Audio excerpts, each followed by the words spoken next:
ಜನ್ಮಾದ್ಯಸ್ಯ ಯತೋನ್ವಯಾದಿತರತಶ್ಚಾರ್ಥೇಷ್ವಭಿಜ್ಞಸ್ವರಾಟ್ ತೇನೇ ಬ್ರಹ್ಮ ಹೃದಯ ಆದಿಕವಯೇ ಮುಹ್ಯಂತಿ ಯಂ ಸೂರಯಃ ತೇಜೋ ವಾರಿಮೃದಾಂ ಯಥಾ ವಿನಿಮಯೋ ಯತ್ರ ತ್ರಿಸರ್ಗೋ ಮೃಷಾ ಧಾಮ್ನಾ ಸ್ವೇನ ಸದಾ ನಿರಸ್ತಕುಹಕಂ ಸತ್ಯಂ ಪರಂ ಧೀಮಹಿ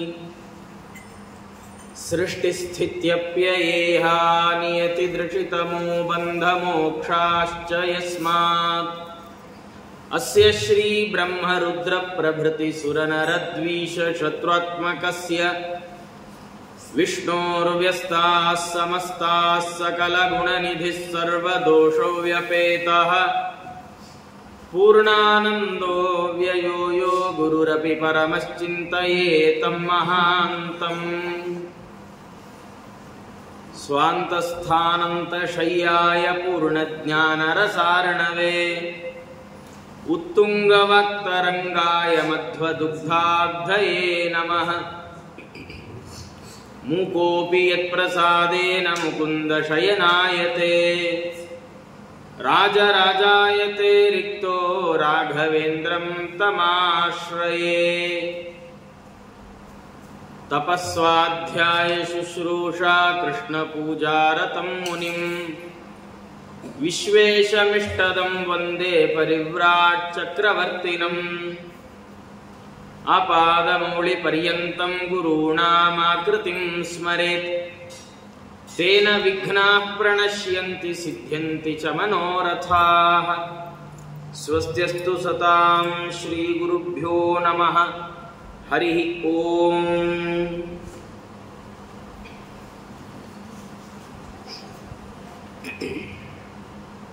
ನೆರೆದ ಎಲ್ಲ ಆಸ್ತಿಕ ಬಂಧುಗಳನ್ನು ಅಭಿನಂದಿಸ್ತಾ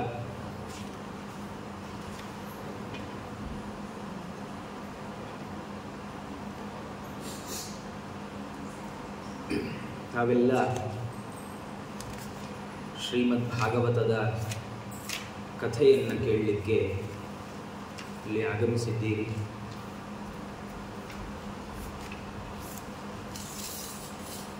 ಈ ಶ್ರೀಮದ್ ಭಾಗವತ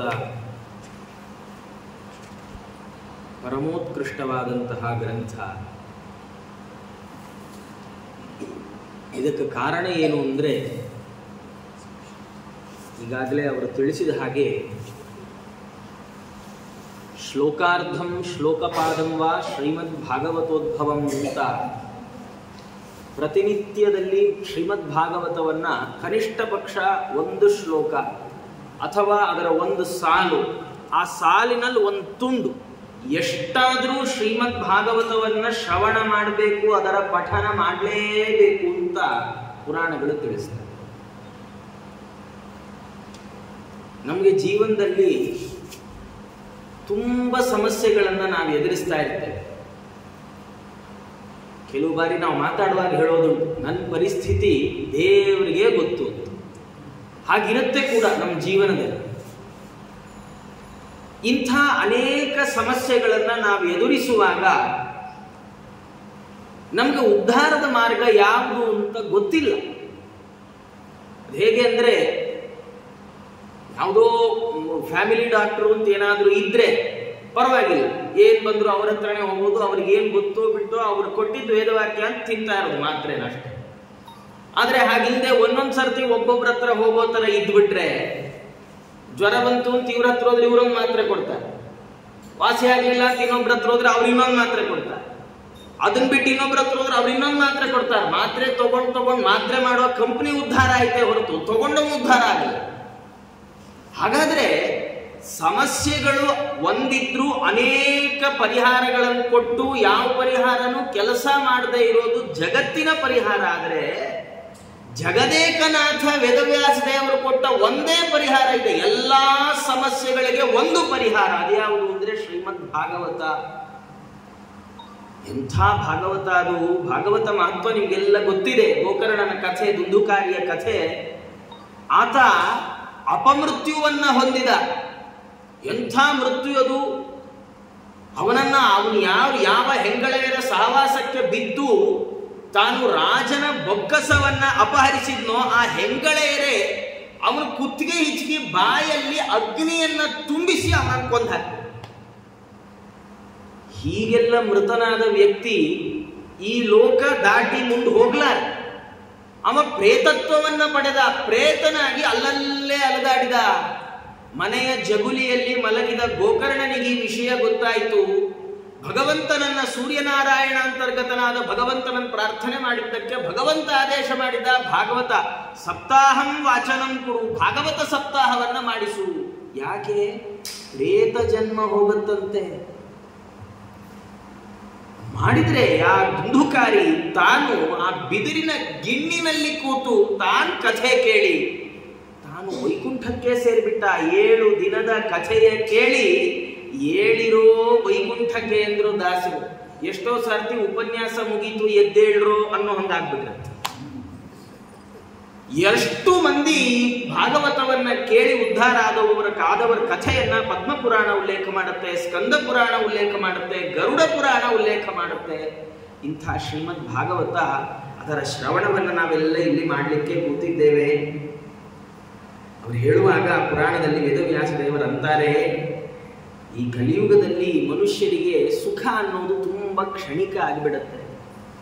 ಇಂಥ ಸುಖ, ಕ್ಷಣಿಕವಾದ ಸುಖವನ್ನೇ ಮಹತ್ ಸುಖ ಅಂತ ಆತ ಅನುಭವಿಸಿಬಿಟ್ಟ ಅಂದ್ರೆ ಮುಂದೆ ಸಿಗುವ ದೊಡ್ಡ ಸುಖವನ್ನ ಆತ ಕಳೆದುಕೊಳ್ತಾನೆ. ಯಾವ ಸುಖ? ಮೋಕ್ಷಾಖ್ಯ ಸುಖವನ್ನ ಕಳೆದುಕೊಳ್ತಾನೆ.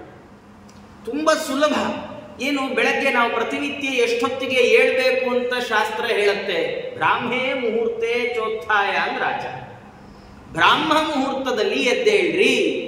ಬ್ರಾಹ್ಮ ಮುಹೂರ್ತ ಅಂದ್ರೆ ಯಾವುದು? ಸೂರ್ಯೋದಯಕ್ಕಿಂತ 4 ಘಳಿಗೆ ಮುಂಚೆ ಎದ್ದೇಳ್ರಿ ಅಂದ್ರು ಆಚಾರ.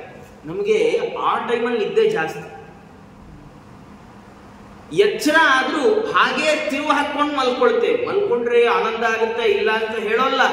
ಆದರೆ ಯಾರಾದ್ರೂ 1 ಗಂಟೆಯ ನಿದ್ದೆಗೋಸ್ಕರ ಸಿಗೋ ಮೋಕ್ಷ ಅನ್ನೋ ದೊಡ್ಡ ಲಾಭ ಬಿಟ್ಕೊಳ್ತಾರ. ಮೇಲ್ ಹೋದಾಗ ಯಮಧರ್ಮ ಕೇಳ್ತಾನಂದ, ಅಲ್ಲ ನೀನು ಮೋಕ್ಷಕ್ಕೆ ಟಿಕೆಟ್ ಕೊಟ್ಟಿತ್ತಲ್ಲ, ಯಾಕೆ ಹಾಳು ಮಾಡ್ಕೊಂಡಿ?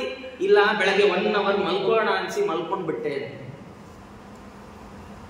ಭಾಗವತ ಹೇಳುತ್ತೆ, ಕ್ಷಣಾರ್ಧಂ ಇಂಥ ಸಂಸಾರ ಅಸಾರೇ ಸಂಸಾರೇ ವಿಷಯ ವಿಷ ಸಂಗಾಕುಲ ಧಿಯ ಕ್ಷಣಾರ್ಧಂ ಕ್ಷೇಮಾರ್ಥಂ ಪಿಬತ ಶುಕಗಾಥಾ ತುಲಸುಧಾಂ. ಪುರಾಣ ಅನ್ನತ್ತೆ, ಈ ಸಂಸಾರ ಇದೆಯಲ್ಲ, ನೋಡ್ಲಿಕ್ಕಿದು ಸಂಸಾರ ಭಾರಿ ಸಾರ ಇದೆ ಅಂತ ಅನ್ನಿಸತ್ತೆ. ಆದ್ರೆ ನಿಜವಾಗಿ ಒಳಹೊಕ್ಕು ನೋಡಿದಾಗ ಹೇಗಿರುತ್ತೆ? ಅಸಾರ. ಒಂದ್ಸರ್ತಿ ಹೀಗಾಯ್ತು, ಮಾವಿನ ಹಣ್ಣಿನ ಕಾಲ ಬಂದಿದೆ ಅಂತ ಅಂಗಡಿಗೆ ಹೋಗಿ ಮಾವಿನ ಹಣ್ಣು ತಗೋಣ ಅಂತ ನಿಂತೆ. ಆ ಅಂಗಡಿಯವರು ಭಾರಿ ಬುದ್ಧಿವಂತರು, ನನ್ನ ನೋಡಿಯೇ ಗೊತ್ತಾಯ್ತು ಇವ್ರಿಗೆ ಮಾವಿನ ಹಣ್ಣು ತಗೊಂಡು ಗೊತ್ತಿಲ್ಲ ಅಂತ. ಏನ್ ಮಾಡಿದ್ರು? ಒಂದು ಮಾವಿನ ಹಣ್ಣು, ಇದು ಭಾರಿ ಒಳ್ಳೆ ತಳಿ ಮಾವಿನ ಹಣ್ಣು, ಒಂಚೂರು ಹುಳಿ ಬರಲ್ಲ ಅಂತ ಕೊಟ್ರು. ಆ ಮಾವಿನ ಹಣ್ಣು ಗೊಜ್ಜು ಮಾಡಕ್ ಬಿಟ್ರೆ ಬೇರೆ ಯಾವ್ದಕ್ಕೂ ಲಾಯ್ಕಾಗಿ ಒಂದು ಹೋಳು, ಯಪ್ಪ ಅದು ಎಂಥ ಹುಳಿ ಅಂದ್ರೆ ನೋಡುವಾಗ ಗೊತ್ತೇ ಆಗಲ್ಲ. ನಾವು ಕಣ್ಣಿಗೆ ಕಾಣುವ ಬಣ್ಣ ನೋಡಿ ಮೋಸ ಹೋಗ್ತೇವೆ. ಎಷ್ಟು ದೊಡ್ಡ ಮಾವಿನ ಹಣ್ಣು ಗೊತ್ತಾ ಆಚಾರ್ಯ? ಅರ್ಧ ಕೆಜಿ 50 ರೂಪಾಯಿಗೆ ಸಿಕ್ತು ಅಂತ. ಹೆಚ್ಚಿದ್ರೆ ಹೋಳಲ್ಲೆಲ್ಲ ಹುಳ ಇರಬೇಕು. ನಮ್ಮ ಸಂಸಾರ ಹೀಗೆ. ಮೇಲ್ನೋಟಕ್ಕೆ ನೋಡ್ಲಿಕ್ಕೆ ಒಳ್ಳೆ ರಂಗು, ಬಣ್ಣ ಬಣ್ಣ ಇರುತ್ತೆ.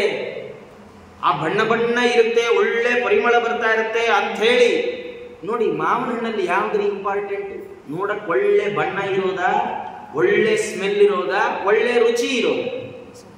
ಆದ್ರೆ ಏನ್ ಮಜಾ ಅಂದ್ರೆ ರುಚಿ ಕಟ್ ಮಾಡಿ ತಿನ್ನೋವರೆಗೂ ಗೊತ್ತಾಗಲ್ಲ. ಮೇಲ್ನೋಟಕ್ಕೆ ಅದರ ಒಳ ಸತ್ವ ಗೊತ್ತಾಗಲ್ಲ. ಸಂಸಾರ ಹೀಗೆ ಎಂದ್ರು ಭಾಗವತಕಾರ. ಈ ಸಂಸಾರ ನೋಡ್ಲಿಕ್ಕೆ ಭಾರಿ ರುಚಿ, ಏನ್ ಚೆನ್ನಾಗಿದೆ, ಒಬ್ಬೊಬ್ಬ ಇಂಥ ಮನೆ ಕಟ್ಸಿದ್ರೆ ಇಂಥ ಮನೆ ಕಟ್ಸ್ಬೇಕಾಚಾರ್ಯ, ಆದ್ರೆ ಇಂಥ ಮದುವೆ ಆಗ್ಬೇಕು, ಓದಿದ್ರೆ ಇಂಥ ಓದ್ಬೇಕು, ಕೆಲಸ ಮಾಡಿದ್ರೆ ಅಂಥ ಕೆಲಸ ಮಾಡ್ಬೇಕು, ಸಂಬಳ ತಗೊಂಡ್ರೆ ಅಂಥದ್ದೇ ತಗೊಳ್ಬೇಕು. ಸರಿಯಪ್ಪ, ಆ ಎಲ್ಲವನ್ನೂ ಮಾಡಿದ ಯಾರತ್ರನೋ ಹೋಗಿ ಕೇಳೋಣ, ಬಹಳ ನೆಮ್ಮದಿಯ ಬದುಕನ್ನು ಬದುಕ್ತಾನ? ಇಲ್ಲ. ನಮಗೇನೋ ಸಮಸ್ಯೆ ಇದೆಯಲ್ಲ, ನಮಗಿಂತ ಮೇಲಿರೋನಿಗೆ ಇನ್ನೇನೋ ಒಂದು ಸಮಸ್ಯೆ ಇದೆ. ಸಂಸಾರ ನೋಡ್ಲಿಕ್ಕೆ ಬಹಳ ಚೆನ್ನ, ಆದರೆ ನಿಜವಾಗಿ ಎಂಥದ್ದಿದು ಅಸಾರ. ಯಾಕೆ?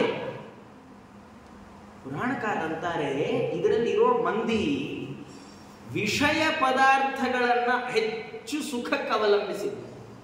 ನಮಗಿವತ್ತು ತುಂಬಾ ಖುಷಿ ಆಗ್ಬೇಕು, ಏನ್ ಮಾಡೋಣ, ಯಾಕೋ ಮಳೆ ಬರ್ತಾ ಇದೆ, ಥಂಡಿ ಥಂಡಿ, ಒಂಚೂರು ಬೋಂಡ ಮಾಡ್ಕೊಂಡು ತಿನ್ನೋಣ ಅನ್ಸತ್ತೆ. ಅದು ಸರಿಯಾಗಿ ಸಾಯಂಕಾಲ ಬೆಂಗಳೂರಲ್ಲಿ ಮಳೆ ಹಾಕತ್ತೆ, ಸರಿಯಾಗಿ ಸಂಧ್ಯಾಕಾಲ ದೇವ್ರ ಮುಂದೆ ಕುತ್ಕೊಳ್ಬೇಕು, ಯಾಕೋ ಇವತ್ತು ಒಂಚೂರೇ ಚೂರು ಕಟ್ಲೆ ಹಿಟ್ಟು ಕಲ್ಸ್ಬಿಡೋಣ ಅನ್ಸ್ತಾ ಇರುತ್ತೆ. ವಿಷಯ ವಿಷದಂತೆ ನಮ್ಮನ್ನು ಆವರಿಸಿಬಿಡುತ್ತೆ, ಗೊತ್ತಾಗಲ್ಲ. Slow Poisson. ಒಂದೇ ಬಾರಿ ನಮ್ಮ ಜೀವನಕ್ಕೆ ಅದು ತೊಂದರೆ ಮಾಡಲ್ಲ. ನಾವು ಪ್ರತಿನಿತ್ಯ ದಿನಂಪ್ರತಿ ಅದನ್ನ ಸೇವಿಸ್ತಾ ಇದ್ರೆ ನಮ್ಮ ಜೀವನ ಇಡೀ ಮುಗಿಯೋ ಹೊತ್ತಿಗೆ ವಿಷದ ನಶೆ ನೆತ್ತಿಗೆ ಇರುತ್ತೆ. ವಿಷಯ ವಿಷ ಸಂಗಾಕುಲ ಧಿಯ. ಅದು ಈ ವಿಷ ಭಾರಿ ಡೇಂಜರಸ್ ರೀ. ಉಳಿದ ವಿಷ ಎಲ್ಲ ದೇಹಕ್ಕೆ ಪರಿಣಾಮ ಬೀರುತ್ತೆ. ಅದಕ್ಕೆ ಪ್ರತಿಕಾಯ ಕೊಟ್ರೆ, ಆಂಟಿಡೋಟ್ ಕೊಟ್ರೆ ದೇಹದಿಂದ ವಿಷವನ್ನು ಎಳಿಬಹುದು. ಆದ್ರೆ ಈ ವಿಷಯ ಪದಾರ್ಥಗಳ ಸಂಬಂಧ ಅನ್ನೋ ವಿಷ ಇದೆಯಲ್ಲ, ಅದು ಸೀದಾ ಮನಸ್ಸನ್ನು ಹಾಳು ಮಾಡುತ್ತೆ. ಏನಾದ್ರೂ ನಾವು ಮನಸ್ಸಿನಲ್ಲಿ ಅದನ್ನು ಒಪ್ಕೊಳ್ಳಿಕ್ಕೆ ತಯಾರಾಗ. ಇಂತಹ ವಿಷಯ ವಿಷ ಸಂಗಾಕುಲ ಧಿಯ ಜನರನ್ನ ಉದ್ದೇಶಿಸಿ ವೇದವ್ಯಾಸ ದೇವರಂತಾರೆ, ನೀವೇನ್ ಮಾಡ್ಬೇಕು ಗೊತ್ತಾ, ನೀವು ಇದಕ್ಕೊಂದು ಆಂಟಿಡೋಟ್ ಇದೆ. ಏನದು? ಕ್ಷಣಾರ್ಧಂ ಕ್ಷೇಮಾರ್ಥಂ ಪಿಬತ. ಅರೆ ಕ್ಷಣ ಕುಡೀರಿ. ಏನ ನಿಮ್ಗೆ ಒಳ್ಳೇದಾಗಬೇಕಾ? ಅರೆ ಕ್ಷಣ ಕುಡೀರಿ. ಅಲ್ಲ, ಅರೆ ಕ್ಷಣ ಕುಡಿದ್ರೆ ಸಾಕ ಆಚಾರ್ಯ? ಸಾಕ್ರಿ. ಜ್ವರ ಒಂದಿಡೀ ದಿನದಿಂದಿದೆ ಅಂತ ಹೇಳಿ ಇಂಜೆಕ್ಷನ್ ಕೊಡೋ ಡಾಕ್ಟ್ರು ಇಡೀ ದಿನ ಇಂಜೆಕ್ಷನ್ ಕೊಡಲ್ಲ. ವಿತಿನ್ ಸೆಕೆಂಡ್ಸ್, ಕ್ಷಣದಲ್ಲಿ ಇಂಜೆಕ್ಷನ್ ಕೊಡ್ತಾರ. ಒಂದು ಇಂಜೆಕ್ಷನ್ 2-3 ದಿನದಿಂದಿರೋ ಜ್ವರ ನಾಶ ಮಾಡಲ್ಲೇ.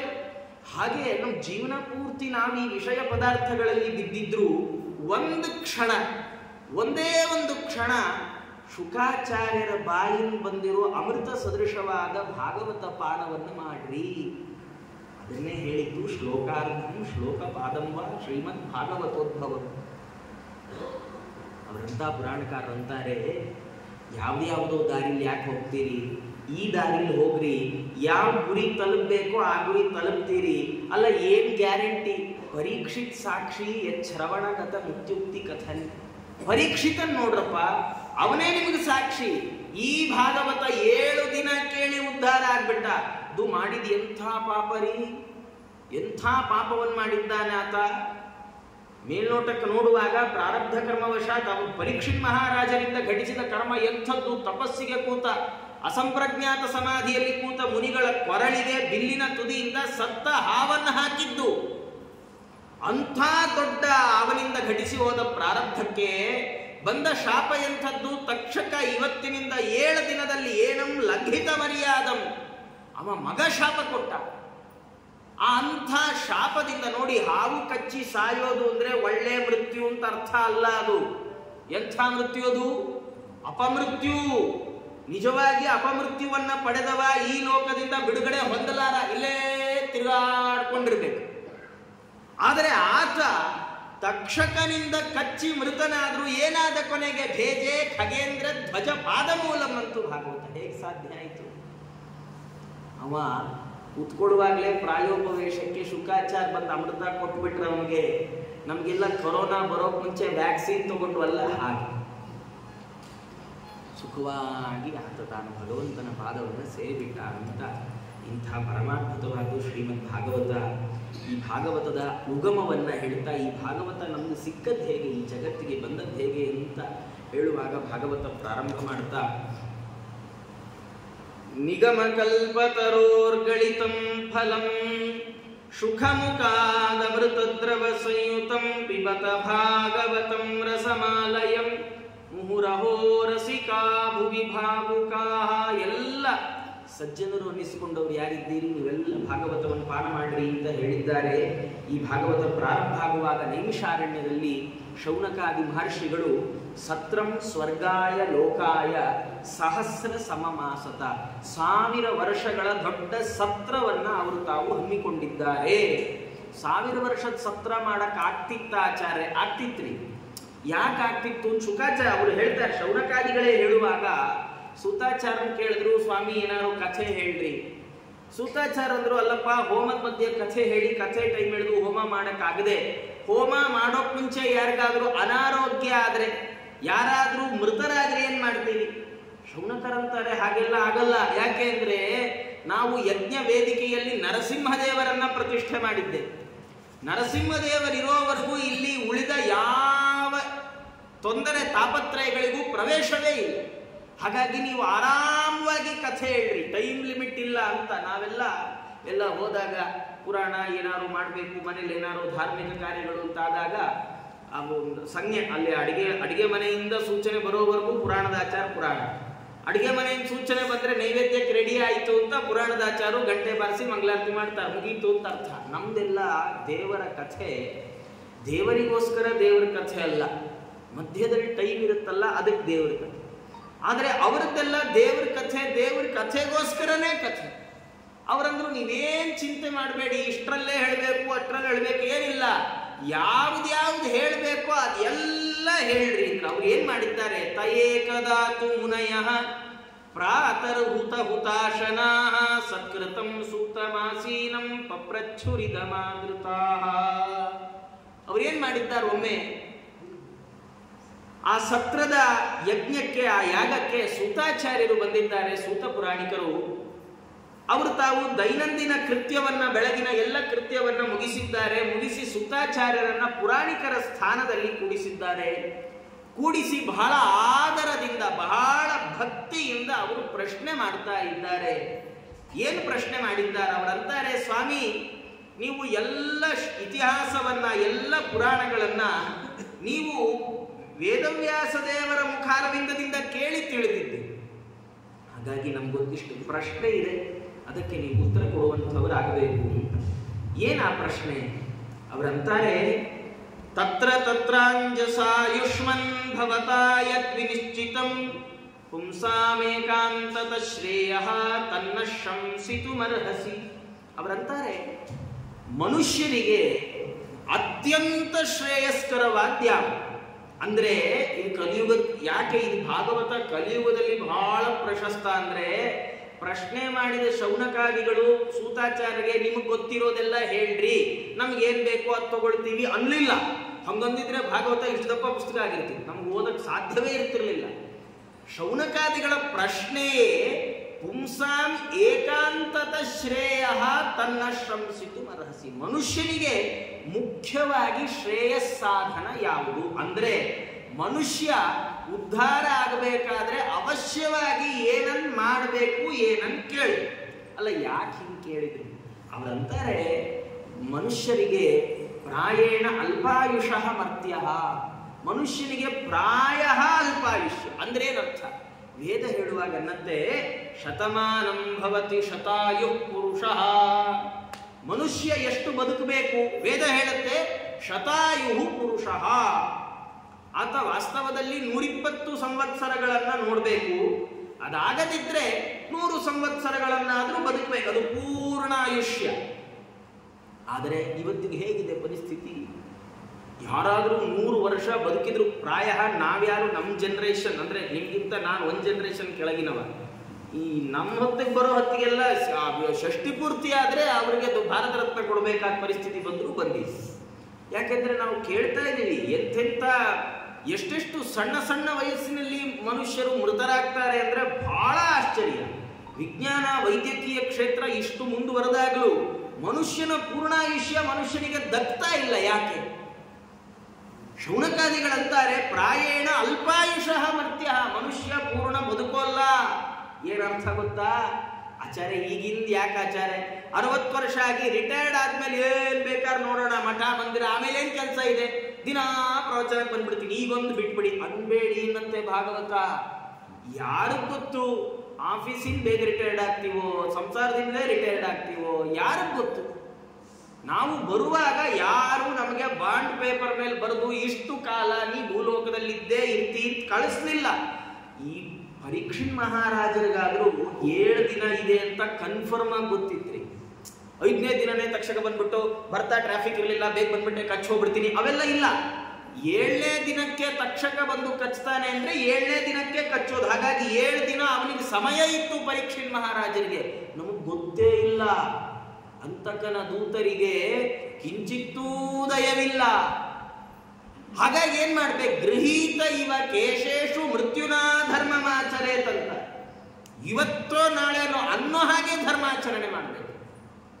ಹಾಗೆ ಅದಕ್ಕೋಸ್ಕರ ಅವರು ಕೇಳುವಾಗಂತಾರೆ, ಮನುಷ್ಯರಿಗೆ ಅಲ್ಪಾಯುಷ್ಯ, ಜೊತೆಗೆ ಅವರು ಮಂದಭಾಗ್ಯಾ ಶುಭದೃತಾ. ಈ ಅಲ್ಪಾಯುಷ್ಯದಲ್ಲೇ ಏನಾದ್ರೂ ಒಂದಿಷ್ಟು ಸಾಧನೆ ಮಾಡೋಣ ಅಂತ ಹೊರಟ್ರೆ ಅವ್ರ ಹಣೆ ಬರಹನೇ ಸರಿ ಇರೋದು. ಯಾವಾಗಲೂ ಒಂದಲ್ಲ ಒಂದು ವಿಘ್ನ ಬಂದ್ಬಿಡುತ್ತೆ. ಏನೋ ಒಂದು ಕೆಲಸ ಇವತ್ತು ಅಂತೂ ಇಂತೂ ಎಲ್ಲ ಬೇಗ ಮುಂದಿದೆ, ಪುರಾಣಕ್ಕೆ ಹೋಗೋಣ ಅನ್ಕೊಂಡ್ರೆ ಧೋ ಅಂತ ಮಳೆ ಸೋದ್ಬಿಡುತ್ತೆ. ಅನ್ಸತ್ತೆ, ಅಯ್ಯೋ ನಾವು ಪುರಾಣಕ್ಕೆ ಹೋಗೋದು ದೇವ್ರಿಗೆ ಇಷ್ಟ ಇಲ್ಲ ಅನ್ಕೊಂಡು ಮನೆಯಲ್ಲೇ ಕೂತಿದ್ವಿ. ಆಮೇಲೆ ಇಲ್ಲ ಆಚಾರ ನಮಗೆಲ್ಲ ಬರಕ್ ಆಗೋದೇ ಇಲ್ಲ, ಅದಕ್ಕೆ ನಾವೆಲ್ಲ ಆನ್ಲೈನಲ್ಲಿ ನೋಡ್ಕೊಂಡ್ಬಿಡ್ತೀವಿ. ಹಿಂಗೆ ಬಹಳ ಧರ್ಮದ ಕಡೆ ಮನುಷ್ಯ ಹೊರಟ್ರೆ ಮೊದಲು ಕಲಿ ಬಂದು ಅಡ್ಡಗಾಲು ಹಾಕ್ತಾರೆ. ಮಂದಭಾಗ್ಯ. ಎಷ್ಟೋ ಬಾರಿ ನಮಗೂ ಬಹಳ ಅಭಿಲಾಷೆ ಇರುತ್ತೆ ಬೆಳಗ್ಗೆ ಬೇಗ ಹೇಳ್ಬೇಕು ಅಂತ. ಎದ್ರೆ ಮನೇಲಿ ಪಕ್ಕದಲ್ಲಿ ಮಲಗಿರೋರೇ ಬೈತಾರೆ. ಬೆಳಿಗ್ಗೆಗೆ ದೀಪ ಹಾಕ್ಬಿಡ್ತೀನಿ, ನಿದ್ದೆ ಮಾಡಕ್ಕೆ ಬಿಡಲ್ಲ. ನಮ್ಗನ್ಸತ್ತು ಇವ್ರ ಹತ್ರ ಬೈಸ್ಕೊಳ್ಳೋದಕ್ಕಿಂತ ಮಲ್ಕೊಳ್ಳೋದೇ ವಾಸಿ, ಮೇಲ್ ಹೋದ್ಮೇಲೆ ನೋಡ್ಕೋಣ ಪುಣ್ಯ ಪಾಪದ ಲೆಕ್ಕಾಚಾರ. ಮಂದಭಾಗ್ಯ, ಹಣೆ ಬಾರ ಸರಿ ಇರೋಲ್ಲ. ಉಪದ್ರುತ, ಎಲ್ಲ ಕಡೆಯಿಂದ ವಿಘ್ನಗಳೇ ಬರ್ತಾವೆ, ಎಲ್ಲರೂ ತೊಂದರೆ ಮಾಡಲಿಕ್ಕೆ ಕಾಯ್ತಾರೆ. ಹಾಗಾಗಿ ಕಥೆ ಹೇಳುವಾಗ, ಈ ಸತ್ಯನಾರಾಯಣ ಕಥೆ, ಆ ಕಥೆ, ಈ ಕಥೆ ಎಲ್ಲ ಹೇಳುವಾಗ ಒಂದಾನೊಂದು ಕಾಲದಲ್ಲೊಬ್ಬ ಬಡ ಬ್ರಾಹ್ಮಣನಿದ್ದ ಅಂತಲೇ ಕಥೆ ಶುರು. ಒಂದಲ್ಲ ಒಂದು ವಿಘ್ನ. ಹಾಗಾಗಿ ಏನ್ ಮಾಡಬೇಕು? ಅಂಥ ಭೂಲೋಕದಲ್ಲಿ ಇಂಥ ಮನುಷ್ಯರ ನಡುವೆ ಯಾವುದನ್ನ ಅವಶ್ಯವಾಗಿ ಅನುಷ್ಠಾನ ಮಾಡಬೇಕು ಅಂಥದ್ದನ್ನ ಹೇಳ್ರಿ ಅಂತ ಅವರು ಕೇಳ್ತಾ, ಹಾಗೆ ಭಗವಂತ ಕೃಷ್ಣನಾಗಿ ಭೂಮಿಗೆ ಬಂದು ಏನೇನು ಮಾಡಿದ್ದಾನೆ ಆ ಕಥೆಯನ್ನು ಹೇಳ್ರಿ ಅಂತ ಅವರು ಪ್ರಾರ್ಥನೆ ಮಾಡಿದ್ದಾರೆ. ಮಾಡಿದಾಗ ಸೂತಾಚಾರ್ಯರು ತಮ್ಮ ಗುರುಗಳಾದ ಶುಕಾಚಾರ್ಯರಿಗೆ ನಮಸ್ಕಾರ ಮಾಡಿದ್ದಾರೆ. ಮಾಡಿ ಭಗವಂತನಿಗೆ ನಮಸ್ಕಾರ ಮಾಡಿದ್ದಾರೆ. ಮಾಡಿ ಅವರಂತಾರೆ, ಸವೈ ಪುಂಸಾಂ ಪರೋ ಧರ್ಮ ಯತೋ ಭಕ್ತಿರಧೋಕ್ಷಜೆ ಅಹೈತುಕ್ಯವ್ಯವಹಿತ ಯಯಾತ್ಮ ಶುಪ್ರಸೀದತಿ. ಮನುಷ್ಯ ಏನು ಅವಶ್ಯ ಅನುಷ್ಠಾನ ಮಾಡಬೇಕು ಅಂತ ನಿಮ್ಮ ಪ್ರಶ್ನೆ ಅಲ್ಲ. ಹಾಗಾದ್ರೆ ಹೇಳ್ಬೇಕು, ಮನುಷ್ಯ ಧಾರ್ಮಿಕನಾಗಿ ಬದುಕಬೇಕು, ಧರ್ಮದ ಅನುಷ್ಠಾನವನ್ನು ಮಾಡಬೇಕು. ಅಲ್ಲ, ಈ ಧರ್ಮಾನುಷ್ಠಾನ ಅಂದ್ರೆ ಏನು, ಎಷ್ಟು ಮಾಡಬೇಕು, ಹೇಗೆ ಮಾಡಬೇಕು? ಸೂತಾಚಾರ್ಯ ಇದೆಲ್ಲ ಕಥೆನೇ ಹೇಳಿಲ್ಲ. ಏಕಾಚ ಉಪವಾಸ ಮಾಡು, ಚಾತುರ್ಮಾಸ ಮಾಡು, ಅದು ಮಾಡು, ಇದು ಮಾಡಿ, ಏನೂ ಹೇಳಿಲ್ಲ. ಅವರಂದ್ರು, ನೋಡಪ್ಪ, ನೀನು ಮಾಡೋದು ಧರ್ಮ ಹೌದೋ ಅಲ್ವೋ ಅಂತ ನೀನೇ ನೋಡ್ಕೊಳ್ಬಹುದು. ನನ್ನ ಧರ್ಮವನ್ನ ನಾನೇ ತಿದ್ದುಕೊಳ್ಬಹುದು. ಹೇಗೆ? ಅವರಂತಾರೆ, ಅಹೈತುಕಿ ಯತಃ ಭಕ್ತಿ ಅಧೋಕ್ಷಜೆ ಅಹೈತುಕಿ ಅವ್ಯವಹಿತ. ನಮ್ಮ ಜೀವನದ ಶೈಲಿ ಹೇಗಿರಬೇಕು ಅಂದರೆ, ನಮ್ಮ ಕರ್ಮದಿಂದ ಭಗವಂತನಲ್ಲಿ ಭಕ್ತಿ ಜಾಸ್ತಿ ಆಗುತ್ತೆ. ನಾವು ಮಾಡುವ ಕೆಲಸದಿಂದ ದೇವರಲ್ಲಿ ಭಕ್ತಿ ಜಾಸ್ತಿ ಆಗ್ತಾ ಇದೆ ಅಂದರೆ ನಾವು ಮಾಡ್ತಾ ಇರೋದು ಧರ್ಮ ಅಂತ ಅರ್ಥ. ಎಷ್ಟೋ ಬಾರಿ ಹೀಗಾಗತ್ತೆ. ಏಕಾದಶಿ ಉಪವಾಸ ಮಾಡಿಬಿಡ್ತೇನೆ ಹಾಗೆ ಹೀಗೆ ಅಂದ್ಕೊಂಡು ಉಪವಾಸ ಅಂತ ಮಾಡೋದು. ಉಪವಾಸ ಮಾಡಿದ ಪ್ರಭಾವ ಏನಾಯಿತು? ಇಡೀ ದಿನ ಮಲ್ಕೊಳ್ಳೋದು, ಅಯ್ಯೋ ಎದ್ರೆ ಸುಸ್ತಾಗ್ಬಿಡೋದು, ಅಯ್ಯೋ ಎದ್ರೆ. ಏಕಾದಶಿ ಉಪವಾಸ ಮಾಡಕ್ಕಿರೋದೇ ಅಡಿಗೆ ಊಟದ ಜಂಜಾಟ ಬಿಟ್ಟು ದೇವರನ್ನ ನೆನೆಸ್ಕೊಳ್ಬೇಕು ಅಂತ. ಇಡೀ ಏಕಾದಶಿ ಮಲ್ಕೊಂಡೇ ಇದ್ರೆ, ಭಾಗವತ ಹೇಳುತ್ತೆ, ನೀವು ಮಾಡುವ ಧರ್ಮ ದೇವರಿಗೆ ವಿರುದ್ಧವಾಗಿದ್ರೆ, ಭಗವಂತನ ಭಕ್ತಿಯನ್ನ ಹುಟ್ಟಿಸದೇ ಇದ್ರೆ ಅದು ಧರ್ಮ ಅಂತ ಕರೆಸಿಕೊಳ್ಳೋದು. ಎಷ್ಟು ಬೇಕಾದಷ್ಟು ದಾನ ಮಾಡ್ತಾರೆ, ಬೇಕಾದಷ್ಟು ಉಪವಾಸ, ಬೇಕಾದಷ್ಟು ವ್ರತ, ಬೇಕಾದಷ್ಟು ನಿಯಮ ಎಲ್ಲ ಮಾಡ್ತಾರೆ. ರಸ್ತೆಯಲ್ಲಿ ಹೋಗ್ತಾ ಬರ್ತಾ ದೇವರನ್ನ ದ್ವಿಜರನ್ನ ವಿಪ್ರ ಬೈತಾ ಹೊರಡ. ಏನು ಬಂತಿದ್ರಿಂದ? ದೇವರ ಎದುರಿಗೆ ಕುಳಿತಾಗ ಸಹಜವಾಗಿ ಹೃದಯದಲ್ಲಿ ಭಗವಂತನ ಬಗ್ಗೆ ಭಕ್ತಿ ಬರದೇ ಇದ್ರೆ ನಾವು ಮಾಡೋ ಧರ್ಮ ವೇಸ್ಟ್. ನಾವು ಮಾಡೋದು ಧರ್ಮ ಅಲ್ಲ. ನಿಜವಾದ ಧರ್ಮ ಭಕ್ತಿಯನ್ನು ಕೊಡಬೇಕು. ಅದು ಎಂಥ ಭಕ್ತಿ ಆಗ್ಬೇಕು? ನಮ್ಗೆ ಆಗಾಗ ಭಕ್ತಿ ಬರುತ್ತೆ. ನಮ್ಗೆ ನಾವೇನು ಭಕ್ತರಲ್ಲದೆ ಇರೋರಲ್ಲ. ಇಲ್ಲಿ ಬಂದು ಕೂತಿರೋ ಯಾರಿಗೂ ದೇವರಿದಾನ ಇಲ್ವಾ ಡೌಟ್ ಇಲ್ಲ. ರಾಯರು ಕಾಪಾಡ್ತಾರ ಕಾಪಾಡಲ್ವಾ ಡೌಟೇ ಇಲ್ಲ, ಎಲ್ರಿಗೂ ನಿಶ್ಚಯ. ಆದರೆ ನಮ್ಮ ಭಕ್ತಿಯಲ್ಲಿ ಒಂದು ವ್ಯತ್ಯಾಸ ಇದೆ ಎನ್ನುತ್ತೆ ಭಾಗವತ. ನಮ್ಮ ಭಕ್ತಿ ಎಂಥದ್ದು ಅಂದರೆ, ನಮ್ಮ ಭಕ್ತಿ ದೇವರಲ್ಲಿ ಬರಬೇಕಾದ್ರೆ ಅದಕ್ಕೊಂದು ನಿಮಿತ್ತ ಬೇಕು, ಅದಕ್ಕೊಂದು ಕಾರಣ ಇರಬೇಕು. ಅಂದ್ರೆ ನಾವು ದೇವಸ್ಥಾನಕ್ಕೆ ಬರ್ತೀವಿ, ಬಂದು ರಾಯರಿಗೆ ಬೇಕಾದಷ್ಟು ಪ್ರದಕ್ಷಿಣೆ ಹಾಕ್ತೀವಿ, ಪಂಚಾಮೃತ ಮಾಡಿಸ್ತೀವಿ, ಎಲ್ಲ ಮಾಡ್ತೀವಿ. ಹೋಗುವಾಗ ರಾಯರಿಗೆ ನಮಸ್ಕಾರ ಮಾಡ್ತಾ, ರಾಯರೇ ಒಂಚೂರು ನೋಡಿ, ಯಾಕೋ ನನ್ನ ಕೆಲಸ ಆಗ್ತಾ ಇಲ್ಲ, ನನ್ನ ಕೆಲಸದ್ದೊಂದು ಮಾಡಿಕೊಟ್ಬಿಡಿ ಅಂತ ಕೇಳ್ತೀವಿ. ನಮ್ಮ ಭಕ್ತಿ ಭಗವಂತನಲ್ಲಿ ಸಕಾರಣಕವಾದ ಭಕ್ತಿ, ನಿಷ್ಕಾರಣವಾದ ಭಕ್ತಿ ಅಲ್ಲ. ಎರಡನೇ ಸಮಸ್ಯೆ ಏನು ಅಂದ್ರೆ, ನಮ್ಮ ಭಕ್ತಿಗೆ ತುಂಬಾ ಸ್ಟಾಪ್ಗಳಿರುತ್ತೆ. ನಮ್ದು ಎಕ್ಸ್ಪ್ರೆಸ್ ಅಲ್ಲ, ನಮ್ದು ಪ್ಯಾಸೆಂಜರ್ ಟ್ರೈನ್. ಎಲ್ಲಾ ಸ್ಟೇಷನ್ ಅಲ್ಲೂ ನಿಲ್ಲುತ್ತೆ. ಹೀಗೆ ಜಪ ಮಾಡ್ತಾ ಕೂತಿರ್ತೀವಿ, ಯಾರೋ ಬಂದು ಏನೋ ಮಾಡ್ತಾರೆ, ನಮ್ದು ಅಲ್ಲಿಗೆ ಆ ದೇವರನ್ನ ಏನ್ ಮನಸ್ಸಲ್ಲಿ ಚಿಂತನೆ ಮಾಡ್ತಾ ಇದ್ವಿ ಮುಗೀತು. ಹೀಗೆ ದೇವರನ್ನ ಧ್ಯಾನ ಮಾಡ್ತಾ ಕೂತಿರ್ತೀವಿ, ಏನೋ ಸ್ತೋತ್ರ ಹೇಳ್ತಾ ಕೂತಿರ್ತೀವಿ. ಒಳಗ್ ಮಗು ಅಳ್ತಾ ಇದೆ ಅಂದ್ರೆ ಅಲ್ಲಿ ಕೂತ್ಕೊಳ್ತೀವಿ, ಮಗು ನೋಡು ಅಂತ, ಆ ಸ್ತೋತ್ರ ಅಲ್ಲಿ ನಿಲ್ತು. ಇನ್ಯಾರೋ ಪಕ್ಕದಲ್ಲಿರೋ ಗಲಾಟೆ ಮಾಡ್ತಾ ಇದ್ರೆ, ಏನ್ ಗಲಾಟೆ ಮಾಡ್ತಾರ ನೋಡು, ಸುಮ್ಮನಿರ್ಬಾರ್ದೆ ಅಂತ ಅಲ್ಲೇ ಬೈಕೊಂಡೇ ದೇವ್ರಿಗೆ ಮಂಗಳಾರತಿ ಮಾಡಿ, ದೇವ್ರಿಗೆ ಗಾಬರಿ ಆಗುತ್ತೆ, ಏನ್ ಮಾಡ್ತಾ ಇದೀವಿ ನಾವು. ಭಗವಂತನಲ್ಲಿ ಭಕ್ತಿ ಅಹೈತುಕಿ ಅವ್ಯವಹಿತ, ದೇವರಲ್ಲಿ ನಿಷ್ಕಾರಣವಾದ ಭಕ್ತಿ ಇರಬೇಕು. ಈ ಭಕ್ತಿ ತುಂಡಾಗ್ತಾ ಇರಬೇಕು. ಇಂಥ ಭಕ್ತಿ ಭಗವಂತನಲ್ಲಿ ಮಾಡಿದರೆ ಆಗ ಭಗವಂತ ಪ್ರಸನ್ನನಾಗ್ತಾನಪ್ಪ. ನಾವು ಮಾಡುವ ಧರ್ಮ ಸ್ವನುಷ್ಠಿತ ಪುಂಸಾಂ ವಿಶ್ವಕ್ಸೇನ ಕಥಾಶ್ರಯಾಂ ನೋತ್ಪಾದಯೇತ್ ಯದಿ ರತಿಂ ಶ್ರಮ ಏವ ಹಿ ಕೇವಲಂ. ನಾವು ಪ್ರತಿನಿತ್ಯ ಬೆಳಗ್ಗೆ ಧರ್ಮ ಭೀರುಗಳಾಗಿ, ಅಯ್ಯೋ ಯಮಧರ್ಮ ಕೇಳ್ಬಿಡ್ತಾನೆ ಅನ್ನುವ ಹೆದರಿಕೆಯಿಂದ ಬೆಳಗಾಗಿ 4 ಗಂಟೆಗೆ ಹೇಳ್ತೇವೆ. ಎದ್ದು ಸ್ನಾನಾದಿಗಳನ್ನು ಮಾಡಿ, ಸಂಧ್ಯಾವನೆ ಮಾಡಿ, ದೇವ್ರ ಪೂಜೆ ಮಾಡಿ, ಎಲ್ಲ ಮಾಡಿ ಆಫೀಸ್ಗೆ ಹೋಗುವಾಗ ಸುಸ್ತಾಗಿ ಹೋಗ್ತದೆ. ಅಷ್ಟರ ಮಧ್ಯದಲ್ಲಿ ಎಲ್ಲರೂ ದೇವ್ರ ನೆನಪಾದ್ನ ಅಂದ್ರೆ ದೇವರು ನೆನಪಾಗ್ಲಿಲ್ಲ. ಭಾಗವತಕಾರರಂತಾರೆ, ಚೆನ್ನಾಗಿ ಅನುಷ್ಠಾನ ಮಾಡಿದ ಧರ್ಮ ದೇವರಲ್ಲಿ ಭಕ್ತಿ ತಂದು ಕೊಡದಿದ್ರೆ ವಿಶ್ವಕ್ಸೇನ ಕಥಾಶ್ರಯಾಂ ರತಿಂ ಯದಿ ನೋತ್ಪಾದಯೇತ್. ಇದು ಬಹಳ ಇಂಪಾರ್ಟೆಂಟ್. ಬೇಕಾದಷ್ಟು ಕೆಲಸ ಮಾಡ್ತೀವಿ, ಬೇಕಾದಷ್ಟು ದೇವರ ಬಗ್ಗೆ ನಮಗೆ ಶ್ರದ್ಧೆ ಇಟ್ಕೊಂಡಿದ್ದೇವೆ ಅಂತ ನಮ್ಮ ಮನಸ್ಸಲ್ಲಿರುತ್ತೆ. ಆದರೆ ಏನೋ ಪುರಾಣ ಕೂತಾಗೆಲ್ಲ ನಿದ್ದೆ ಬರುತ್ತೆ ಅಂದರೆ, ಓ ಹಾಗಾದರೆ ನಾವು ಮಾಡುವ ಧರ್ಮದಲ್ಲಿ ಏನೋ ವ್ಯತ್ಯಾಸ ಮಾಡಿಕೊಳ್ಬೇಕು. ನಮ್ಮ ಧರ್ಮ ಸರಿ ಇದ್ದರೆ ಆ ಧರ್ಮದ ಪರಿಣಾಮವಾಗಿ ಭಗವಂತನ ಕಥೆ ಕೇಳುವ ಆಸಕ್ತಿ ಹುಟ್ಟಬೇಕು ಅನ್ನಂತೆ ಭಾಗವತ. ಹಾಗಿಲ್ಲದೆ ಇದ್ರೆ ಶ್ರಮ ಏವ ಹಿ ಕೇವಲ, ಸುಮ್ಮನೆ ವೇಸ್ಟ್. ದುಡ್ಡು ದಂಡ, ಶ್ರಮ ದಂಡ ಎಲ್ಲ ವೇಸ್ಟ್. ನಿಮ್ಮ ಟೈಮು ದುಡ್ಡು ಎರಡೂ ಹಾಳು ಮಾಡಬೇಡ್ರಿ ಅದನ್ನ. ಇಂಥ ಭಕ್ತಿಯನ್ನ ಭಗವಂತನಲ್ಲಿ ಮಾಡಬೇಕಪ್ಪ.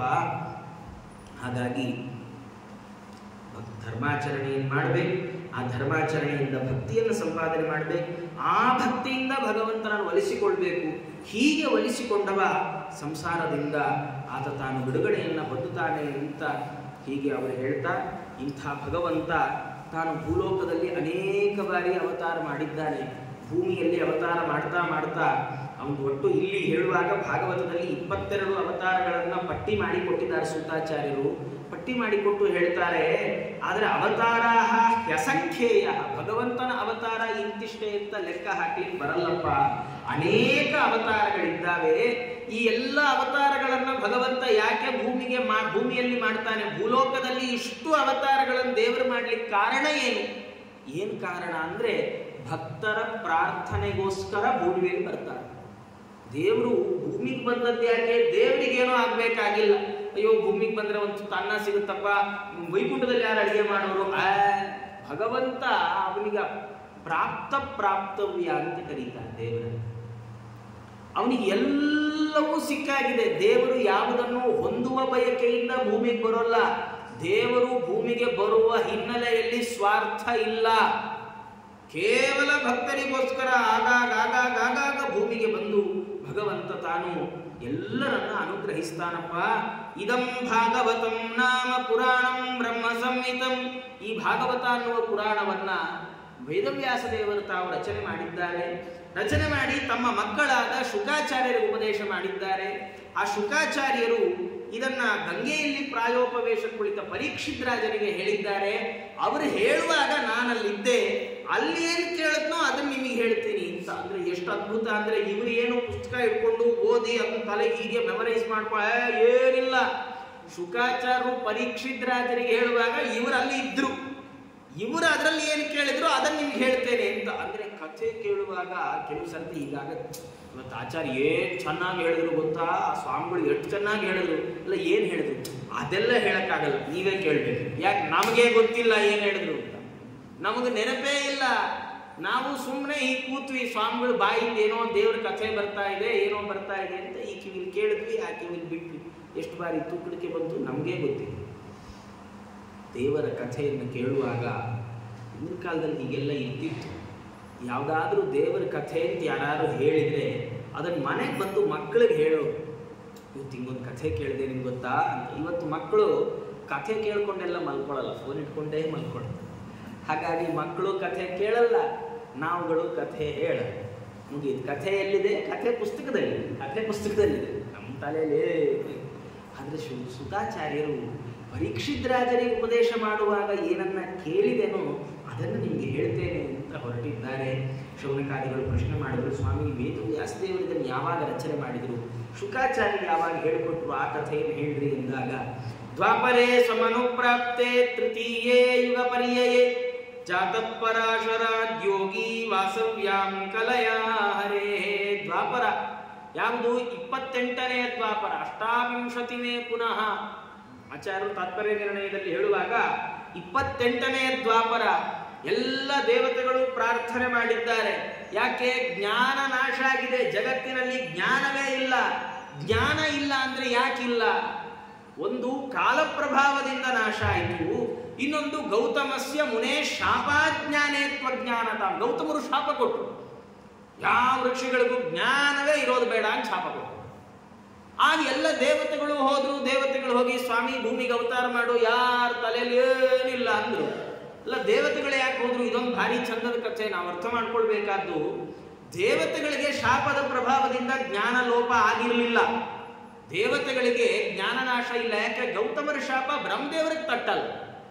ಹಾಗಾದ್ರೆ ದೇವತೆಗಳು ಯಾಕೆ ಹೋದ್ರು ಅಂದ್ರೆ ಭೂಮಿಯಲ್ಲಿರುವ ಸಜ್ಜನರಿಗೆ ತತ್ವಜ್ಞಾನ ಸಿಗ್ತಾ ಇಲ್ವಲ್ಲಪ್ಪ ಅನ್ನೋ ಅನುಕಂಪೆಯಿಂದ ಭಗವಂತನ ಹತ್ರ ಹೋದ್ರು.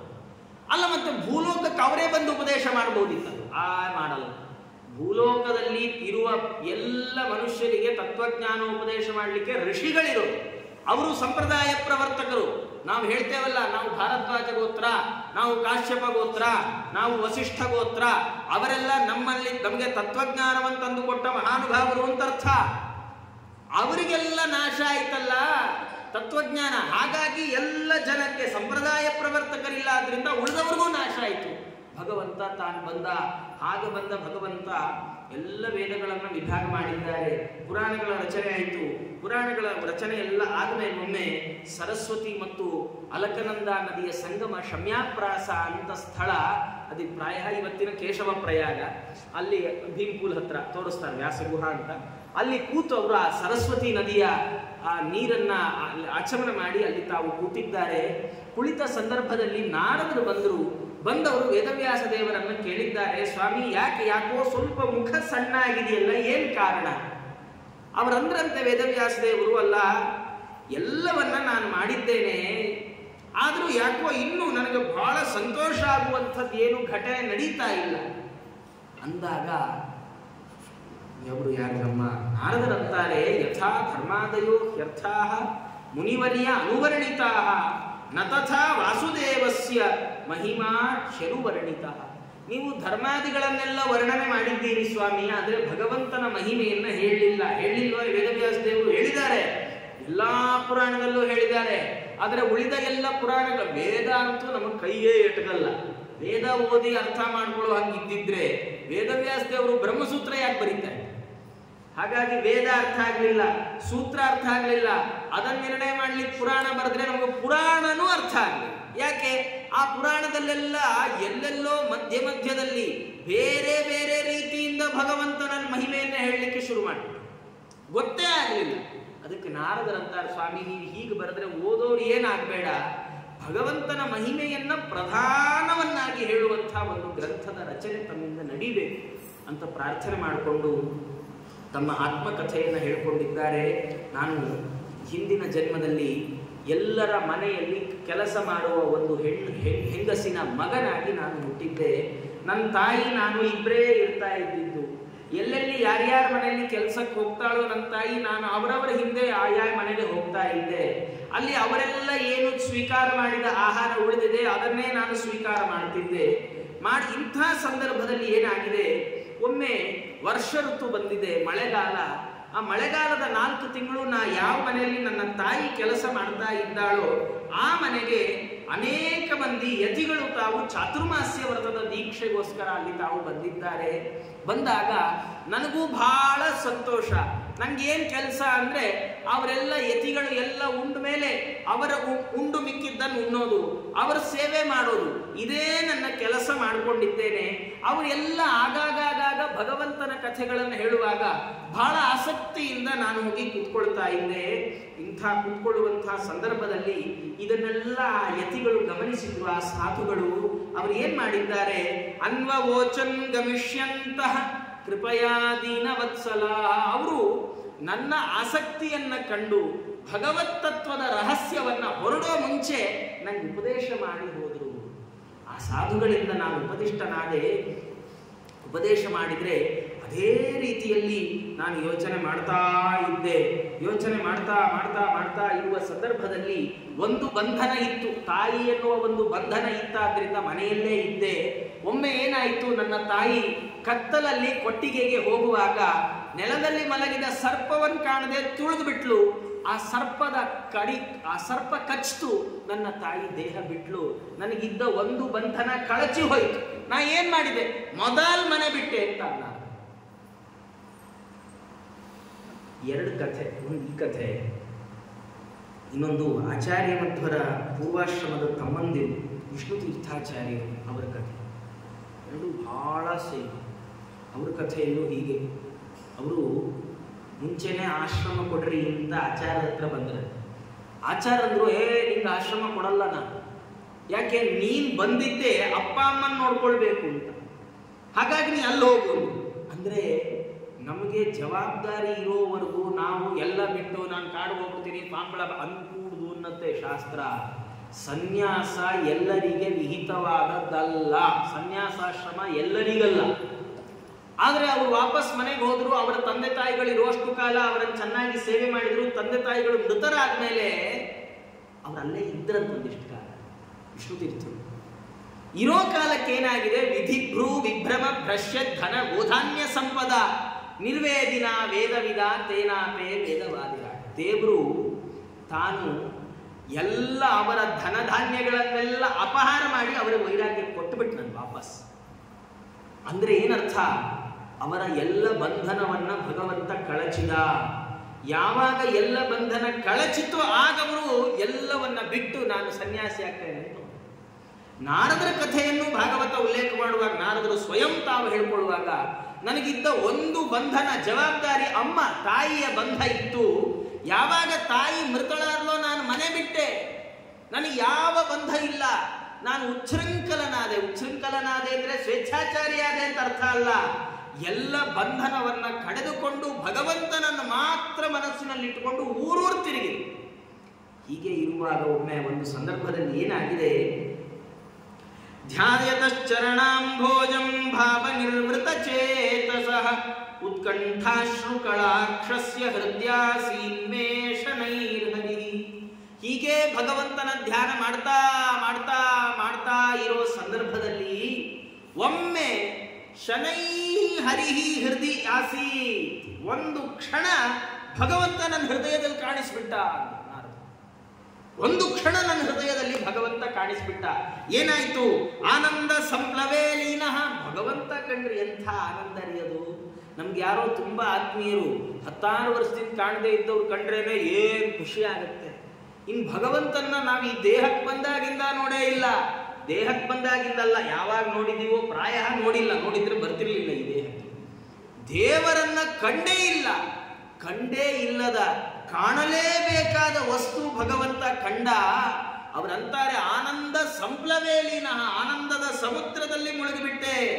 ಮುಳುಗಿಬಿಟ್ರೆ ಒಂದು ಕ್ಷಣದಲ್ಲಿ ಆ ರೂಪ ನನ್ನ ಹೃದಯದಿಂದ ಮಾಯ ಆಗಿತ್ತು. ಮಾಯ ಆದ್ರೆ ಏನಾಯ್ತು, ಒಂದೇ ಕ್ಷಣ ನನ್ನನ್ನು ಯಾರೋ ಬಡಿದೆಪ್ಪಿಸಿದ ಹಾಗಾಯ್ತು.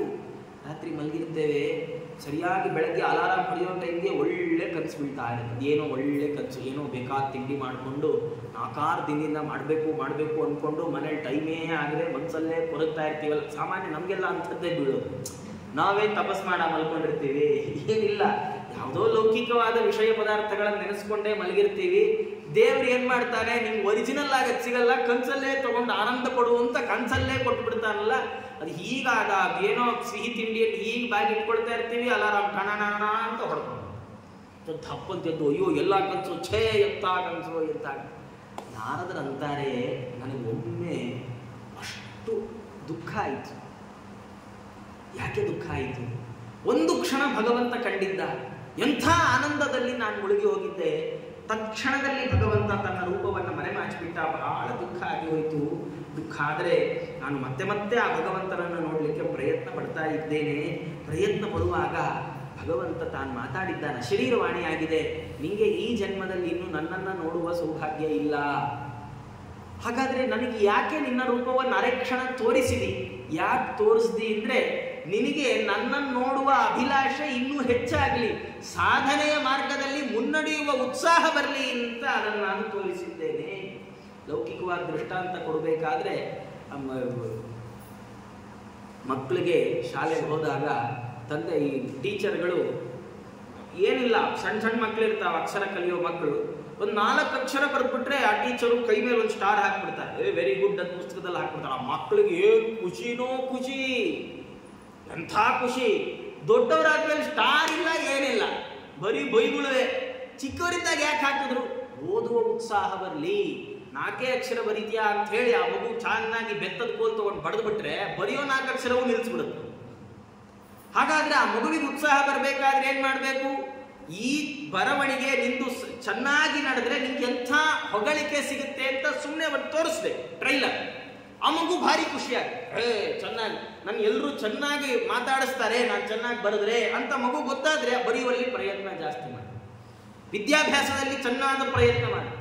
ಭಗವಂತ ಅಂದ, ನಾನು ನಿನಗೆ ನನ್ನ ರೂಪವನ್ನು ತೋರಿಸಿದ್ದು ಮುಂದೆ ಮುಂದೆ ನಿನಗೆ ಇನ್ನೂ ಹೆಚ್ಚಾದ ಉತ್ಸಾಹ ಬರಲಿ ಅಂತಪ್ಪ. ಈ ಜನ್ಮದಲ್ಲಿ ನಿನಗೆ ಈ ರೂಪವನ್ನು ದರ್ಶನ ಮಾಡುವ ಭಾಗ್ಯ ಇಲ್ಲ ಅಂತ ಭಗವಂತ ಹೇಳಿದ್ದಾನೆ. ಹೇಳಿದಾಗ ನಾರದರು ತಾವು ತಮ್ಮ ಸಾಧನೆಯನ್ನು ಮುಗಿಸಿ ದೇಹವನ್ನು ಬಿಟ್ಟಿದ್ದಾರೆ. ಬಿಟ್ಟರೆ ಮುಂದಿನ ಒಂದು ಕಲ್ಪದಲ್ಲಿ ಅವು ಏನು ಮಾಡಿದ್ದಾರೆ, ಭಗವಂತ ತಾನು ಅವರಿಗೆ ಎಷ್ಟು ಅನುಗ್ರಹ ಮಾಡಿದ್ದಾನೆ ಅಂದರೆ, ಬ್ರಹ್ಮದೇವರಿಂದಲೇ ಅವರ ಅವತಾರ ಆಗಿದೆ. ನಾರದರ ಹುಟ್ಟು ಬ್ರಹ್ಮದೇವರಿಂದಲೇ ನಾರದರ ಹುಟ್ಟಾಗಿದೆ. ಹಿಂದಿನ ಜನ್ಮದಲ್ಲಿ ಎಲ್ಲರ ಮನೆಯಲ್ಲಿ ಕೆಲಸ ಮಾಡುವ ಹೆಂಗಸಿನ ಮಕ್ಕಳಾಗಿ ಹುಟ್ಟಿದ ನಾರದರು ಭಗವಂತನನ್ನ ಕಂಡ ಪ್ರಭಾವದಿಂದಾಗಿ ಮುಂದಿನ ಜನ್ಮದಲ್ಲಿ ಬ್ರಹ್ಮದೇವರಿಂದಲೇ ಅವರು ಹುಟ್ಟುತ್ತಾರೆ. ನಾರದರಂತಾರೆ, ಈ ಬ್ರಹ್ಮದೇವರಿಂದ ನಾನು ಹುಟ್ಟಿದೆ. ಭಗವಂತ ಕೊಟ್ಟಂತಹ ಈ ವೀಣೆಯನ್ನು ಬಾರಿಸ್ತಾ ಎಲ್ಲ ಕಡೆ ಭಗವಂತನ ಕಥೆಯನ್ನು ಹೇಳ್ತಾ ಇದ್ದೇನೆ. ಇಂಥದ್ದು ನಂದೇ ಜನ್ಮ. ದೇವರಲ್ಲಿ ಭಕ್ತಿ ಮಾಡಿದ್ರೆ ಏನಾಗತ್ತೆ ಅನ್ನಲಿಕ್ಕೆ ನಾನೇ ಸಾಕ್ಷಿಯೇ, ವೇದವ್ಯಾಸ ದೇವರೇ. ಹಾಗಾಗಿ ಭಗವಂತನಲ್ಲಿ ಭಕ್ತಿ ಬರುವಂತಹ ಒಂದು ಗ್ರಂಥದ ರಚನೆ ತಮ್ಮಿಂದ ಆಗಲಿ ಅಂತ ಅವರು ಪ್ರಾರ್ಥನೆ ಮಾಡಿದ್ದಾರೆ. ನೆನಪಿಸಿದ್ರು. ನಾನು ಈ ಕಥೆಯನ್ನು ಕೇಳಿ ವೇದವ್ಯಾಸ ದೇವರು ಗೊತ್ತಿರಲಿಲ್ಲ, ಅವ್ರಿಗೆ ಗಾಬರಿಯಾಗಿ ಏನು ಮಾಡೋಣ ಅಂತ ಗೊತ್ತಾಗದೆ ಕೂತಿದ್ರು. ನಾರದರು ಬಂದು ನೆನಪಿಸಿದ್ರು. ಹಾಗೆಲ್ಲ ಅನ್ಕೊಳ್ಬಾರ್ದು. ಭಗವಂತ ಭೂಮಿಗೆ ಬರುವಾಗ ಎಲ್ಲ ದೇವತೆಗಳಿಗೂ ಒಂದೊಂದು ಪಾರ್ಟ್ ಕೊಟ್ಟಿರ್ತಾನೆ. ನೀನು ಇಂಥ ಕೆಲಸ ಮಾಡಬೇಕು, ಅದೇ ಅವರ ಸಾಧನೆ, ಅದೇ ಅವರ ಸೇವೆ. ಹಾಗೆ ನಾರದರಿಗೆ ಭಾಗವತಕ್ಕೆ ಕಾರಣರಾಗುವಂತಹ ದೊಡ್ಡ ಸೇವೆಯನ್ನ ವೇದವ್ಯಾಸ ರೂಪದಲ್ಲಿ ಭಗವಂತ ಕೊಟ್ಟಿದ್ದ. ಆ ಸೇವೆಯನ್ನ ಅವರು ಸರಿಯಾಗಿ ನಿರ್ವಾಹ ಮಾಡಿದ್ದಾರೆ ಅಂತ ಹೀಗೆ ತಿಳ್ಕೊಳ್ಬೇಕು ಅಂತ ಹೇಳ್ತಾ ಅವರು ಹೀಗೆ ಹೇಳಿದಾಗ, ಈ ಕಾರಣದಿಂದಾಗಿ ಭಾಗವತವನ್ನ ರಚನೆ ಮಾಡಿದ್ದಾರೆ. ಮಾಡಿ ಶುಕ ಮಧ್ಯಾಪಯಾಮಾಸ ನಿವೃತ್ತಿ ನಿರತಂ ಮುನಿಂ. ಶುಕಾಚಾರ್ಯರನ್ನ, ಯಾರು ನಿವೃತ್ತಿ ನಿರತರಾದ ಮುನಿಗಳಿದ್ದಾರೆ ಶುಕಾಚಾರ್ಯರು. ನಿವೃತ್ತಿ ನಿರತರು ಅಂದ್ರೆ ನಾವೆಲ್ಲ ಕರ್ಮ ಮಾಡ್ತೇವೆ. ನಮ್ದೆಲ್ಲ ಎಂಥ ಕರ್ಮ ಅಂದ್ರೆ ಪ್ರವೃತ್ತಿ ಕರ್ಮ. ನಾವು ಮಾಡುವ ಕರ್ಮ ಪುನಃ ಪುನಃ ನಮ್ಮನ್ನು ಈ ಸಂಸಾರದಲ್ಲೇ ಸುತ್ತಾಡಿಸುತ್ತೆ. ಅಂಥ ಕರ್ಮ ನಾವು ಮಾಡ್ತೇವೆ. ಆದರೆ ಶುಕಾಚಾರ್ಯರು ಮಾಡುವ ಕರ್ಮ ಎಂಥದ್ದು ಅಂದ್ರೆ ಅವರು ಮತ್ತೆ ಸಂಸಾರಕ್ಕೆ ಬರದೇ ಇರಲಿಕ್ಕೆ ಎಂಥ ಕರ್ಮ ಮಾಡಬೇಕು ಅಂಥ ಕರ್ಮ ಮಾಡುವಂಥವರು. ಇಂಥ ಶುಕಾಚಾರ್ಯರು ಪರೀಕ್ಷಿತ್ ರಾಜನಿಗೆ ಹೇಳಿದ್ದಾರೆ ಎಂದಾಗ ಮತ್ತೆ ಶೌನಕಾದಿಗಳು ಪ್ರಶ್ನೆ ಮಾಡ್ತಾರೆ, ಸ್ವಾಮಿ ಪರೀಕ್ಷಿತ್ ರಾಜ ಅವನ ಕಥೆ ಏನು? ಯಾಕೆಂದ್ರೆ ಭಾಗವತವನ್ನ ಕೇಳಿ ಮುಕ್ತನಾಗಬೇಕು ಅಂದ್ರೆ ಅವನು ಸಾಮಾನ್ಯನಲ್ಲ. ಅವನು ಯಾರು? ಅವನು ಯಾಕೆ ಪ್ರಾಯೋಪವೇಶ ಕೂತ? ಅವನಿಗೆ ಯಾಕೆ ಶಾಪ ಬಂತು? ಅವನಿಗೆಲ್ಲಿ ಶುಕಾಚಾರ ಸಿಕ್ಕಿದ್ರು? ಯಾಕೆ ಈ ಶುಕಾಚಾರರು ಸುಮ್ಮನೆ ಸಿಗೋರಲ್ಲ. ಒಂದು ಗೋದೋಹನ ಕಾಲ ಕೂಡ ಒಂದು ಕಡೆ ನಿಲ್ಲದೆ ಯಾವಾಗಲೂ ಸಂಚಾರ ಮಾಡ್ತಾ ಇರುವ ಮಹಾನುಭಾವರು. ನಮ್ಗಿದೆಲ್ಲ ಕಥೆ ರೀ. ಸ್ವಾಮಿಗಳು, ಬೇಜಾರು ಸ್ವಾಮಿಗಳು, ಅವ್ರಿಗೆ ನಾವು ಹೀಗೆ ಒಂದು ಸತಿ ಮುಕ್ತ ಸಂವಾದ ಮಾಡ್ತಾ ಇದ್ರು.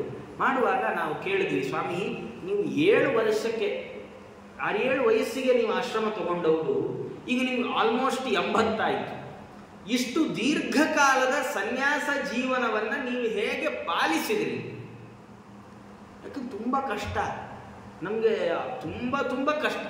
ಅದಕ್ಕೆ ಸ್ವಾಮಿಗಳು ಏನು ಹೇಳಿದ್ರು ಅಂದರೆ, ನಾನು ಒಂದು ಕ್ಷಣ ಸುಮ್ಮನೆ ಕೂಡಲಿಲ್ಲ, ನಾನು ಒಂದು ಕ್ಷಣ ನನ್ನ ತಲೆ ಖಾಲಿ ಬಿಡಲಿಲ್ಲ.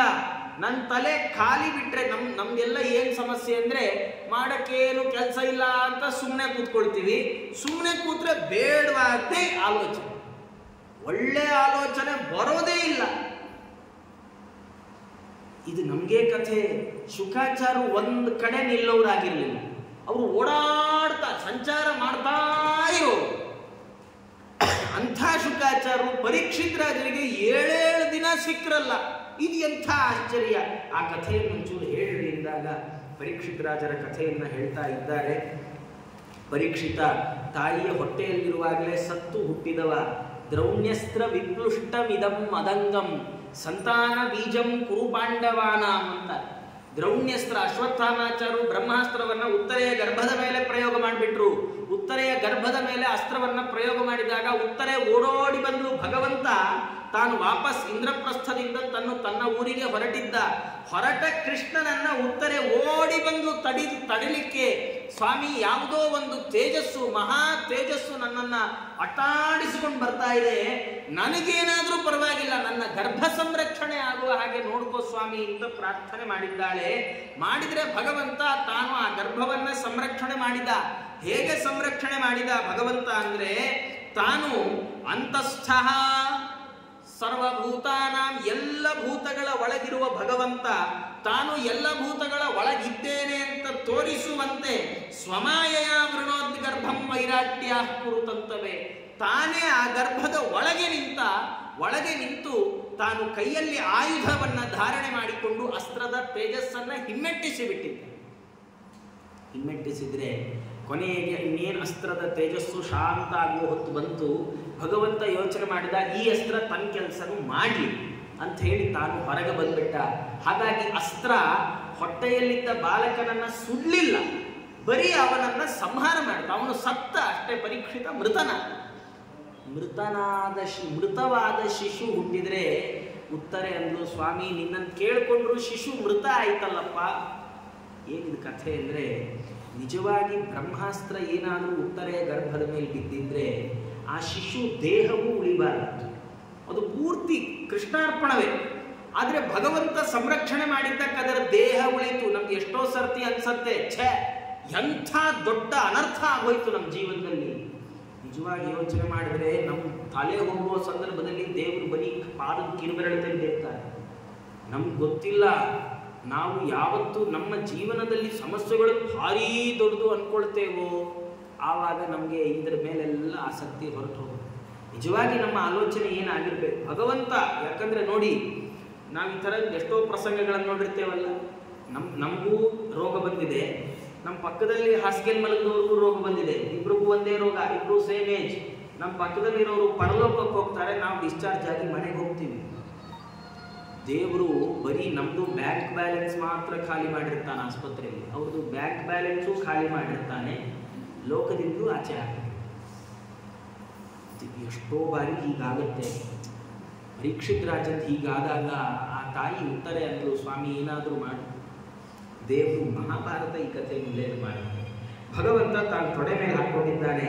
ತೊಡೆ ಮೇಲೆ ಹಾಕೊಂಡು ದೇವರನ್ನಂತೆ, ನಾನ್ ಜೀವನದಲ್ಲಿ ಸುಳ್ಳೇ ಹೇಳದೇ ಇದ್ರೆ, ನಾನ್ ಜೀವನದಲ್ಲಿ ಕಳ್ತನನೇ ಮಾಡದೇ ಇದ್ರೆ, ನಾನ್ ಜೀವನದಲ್ಲಿ ಸತ್ಯಸಂಧನಾಗಿ ಧಾರ್ಮಿಕನಾಗಿದ್ರೆ ಈ ಮಗು ಬದುಕಲಿ ಅಂತ ಪ್ರತಿಜ್ಞೆ ಮಾಡಿದ್ರೆ ಮಗು ಬದುಕ್ತಂತೆ. ನಾವು ಕೃಷ್ಣನ ಕಥೆ ಕೇಳುವಾಗ ಬಾಲಲೀಲೆ ಪೂರಾ ಸುಳ್ಳ, ಜಾರ, ಚೋರ ಏನೇನೆಲ್ಲ ಕಥೆ ಕೇಳ್ತೇವೆ. ಆದ್ರೆ ಈ ಕಥೆಯನ್ನ ಉಲ್ಲೇಖ ಮಾಡ್ತಾ ಮಹಾಭಾರತ ನಮಗೆ ತೋರಿಸತ್ತೆ, ದೇವರದ್ದು ಜಾರತನ ಅಲ್ಲ, ದೇವರು ಚೋರ ಅಲ್ಲ, ನಮ್ಗೆ ಹಾಗೆ ಕಂಡ ಅಷ್ಟೇ. ಯಾಕೆ ಚೋರ ಅಂದ್ರೆ ಯಾರನ್ನು ಕರೀತಾರೆ? ಚೌರ್ಯ ಅಂದ್ರೆ ಏನು? ಕಳ್ಳತನ ಅಂದ್ರೇನು? ತನ್ನದಲ್ಲದ ವಸ್ತುವನ್ನ, ಪರರ ವಸ್ತುವನ್ನ ಪರರಿಗೆ ತಿಳಿಯದಂತೆ ತಗೊಂಡ್ರೆ ಕಳ್ಳತನ, ತಿಳಿದು ನಾಲ್ಕು ಬಡ್ದು ತಗೊಂಡ್ರೆ ಡಕಾಯಿತಿ, ಅದು ಬೇರೆ. ತಿಳಿಯದೆ ಅಪಹಾರ ಮಾಡೋದನ್ನ ಕಳ್ಳತನ ಅಂತಾರೆ. ಆದ್ರೆ ಭಗವಂತ ಕಳ್ಳ ಆಗಲಿಕ್ಕೆ ಸಾಧ್ಯವ? ಬೇರೆಯವ್ರ ವಸ್ತು ಅಂತ ಯಾವ್ದಿದೆ ರೀ ಜಗತ್ತಲ್ಲಿ? ಎಲ್ಲ ವಸ್ತುಗಳು ಭಗವಂತಂದೇ ಅಂದಮೇಲೆ ನಮ್ಮನೆ ಬೀಗ ತೆಗೆದು ನಮ್ಮನೆ ಬೀರುವಿಂದ ನಾವು ಕಾಸು ತಗೊಂಡ್ರೆ ಪೊಲೀಸರು ನಮ್ಮನ್ನು ಅರೆಸ್ಟ್ ಮಾಡಲ್ಲ. ಯಾಕೆ ಅಂದ್ರೆ ಅದು ನನ್ನ ದುಡ್ಡು, ನಾನು ಸಂಪಾದನೆ ಮಾಡಿಟ್ಟ ಹಣ. ದೇವರದ್ದು, ಇಡೀ ಜಗತ್ತು ದೇವರದ್ದು. ತ್ರೀನ್ ಲೋಕಾನ್ ವ್ಯಾಪ್ಯ ಭೂತಾತ್ಮ ಭುಂಕ್ತೆ ವಿಶ್ವಭುಗವ್ಯಯ. ಹಾಗಾಗಿ ಇಡೀ ಜಗತ್ತು ಭಗವಂತಂದು ಅಂದಮೇಲೆ ಆ ಜಗತ್ತಲ್ಲಿರೋ ಭರತ ಭೂಮಿಯಲ್ಲಿರೋ ಯಾವುದೋ ಸಣ್ಣ ನಂದಗೋಕುಲದಲ್ಲಿ, ಯಾವುದೋ ಸಣ್ಣ ಗೋಪಿಕಾ ಮನೆಯಲ್ಲಿ, ಯಾವುದೋ ಸಣ್ಣ ಕುಡಿಕೆಯಲ್ಲಿರೋ ಹಾಲು ಮೊಸರು ದೇವರ ಅಥಾರಿಟಿಗಿಲ್ಲ ಅಂದ್ರೆ ಏನರ್ಥ? ದೇವರದ್ದೇ ಎಲ್ಲ. ಈ ಕಥೆಯನ್ನ ಭಾಗವತ ಉಲ್ಲೇಖ ಮಾಡುತ್ತೆ. ಹೀಗೆ ಪರೀಕ್ಷಿತರನ್ನ ಬದುಕಿಸಿದ್ದಾನೆ. ಬದುಕಿಸಿದ್ರೆ ಕುಂತಿ ತಾನು ಸ್ತೋತ್ರ ಮಾಡಿದ್ದಾಳೆ. ಹೊರಟ ಭಗವಂತನನ್ನ ಸ್ತೋತ್ರ ಮಾಡ್ತಾ, ಇದು ನಿಜವಾಗಿ ಕುಂತಿ ಸ್ತುತಿ ಅಂತ, ಇದನ್ನ ನಾವು ಒಮ್ಮೆಯಾದರೂ ಸಂಪೂರ್ಣ ಓದ್ಬೇಕು. ಎಷ್ಟು ಚೆನ್ನಾಗಿದೆ ಆಕೆ ಸ್ತೋತ್ರ ಮಾಡ್ತಾಳೆ. ತುಂಬ ದೊಡ್ಡ ಸ್ತೋತ್ರ ಅಲ್ಲ, ಆದ್ರೆ ಇದು ಪೂರ್ತಿ ಹೇಳಲಿಕ್ಕೆ ಆಗುವಂಥದ್ದಲ್ಲ. ಕೆಲವು ಪ್ರಧಾನ. ಅವಳಂತಾಳೆ, ಸ್ವಾಮಿ ನೀನು ಎಂಥ ಟೋಪಿ ಹಾಕೋದ್ರಲ್ಲಿ ನಿಸ್ಸೀಮ ಅಂದ್ರೆ ಅಂಥ ನಿಸ್ಸೀಮ. ಯಾಕೆ, ಏನಾಗಿದೆ? ನಿನ್ನನ್ನ ನಿಮ್ಮಮ್ಮ ಗೋಪ್ಯಾದದೇ ತ್ವಯಿ ಕೃತಾಗ ಸೀತಾಮ ತಾವತ್ ಯಾತೆ ದಶಶ್ರು ಕಲಿಲಾಂಜನ ಸಂಭ್ರಮಾಕ್ಷಂ ವಕ್ತ್ರಂ ವಿನಮ್ಯ ಭಯಭಾವನಯ ಸ್ಥಿತಸ್ಯ ಸಾಮಾಂ ವಿಮೋಹಯತಿ ಭೀರಪಿಯಂ ಬಿಭೇತಿ.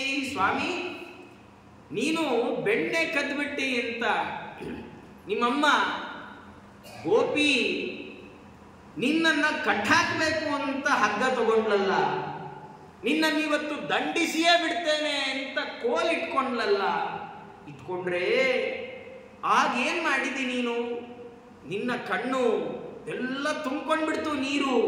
ಆ ನೀರು ತುಂಬಿಕೊಂಡು ಕೆಳಗೆ ಹರಿದ್ರೆ ನಿಮ್ಮಮ್ಮ ಬೆಳಗ್ಗೆ ಸ್ನಾನ ಮಾಡಿಸಿ ಹಚ್ಚಿದ ಕಣ್ಕಪ್ಪೆಲ್ಲ ಮುಖ ತುಂಬಾ ಆಗೋಯ್ತು.